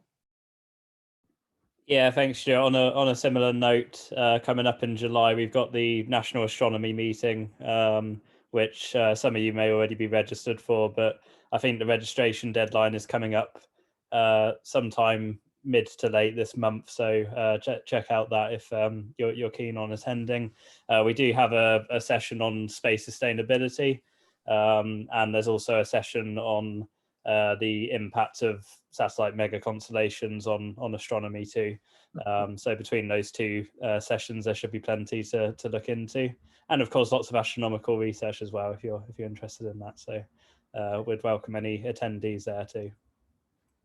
Yes, there was a session at the last National Astronomy meeting on the impact that satellite constellations were having on the astronomy community, and I think it would be fair to describe it as quite a lively session. So I'm anticipating it will be that way again this time as well.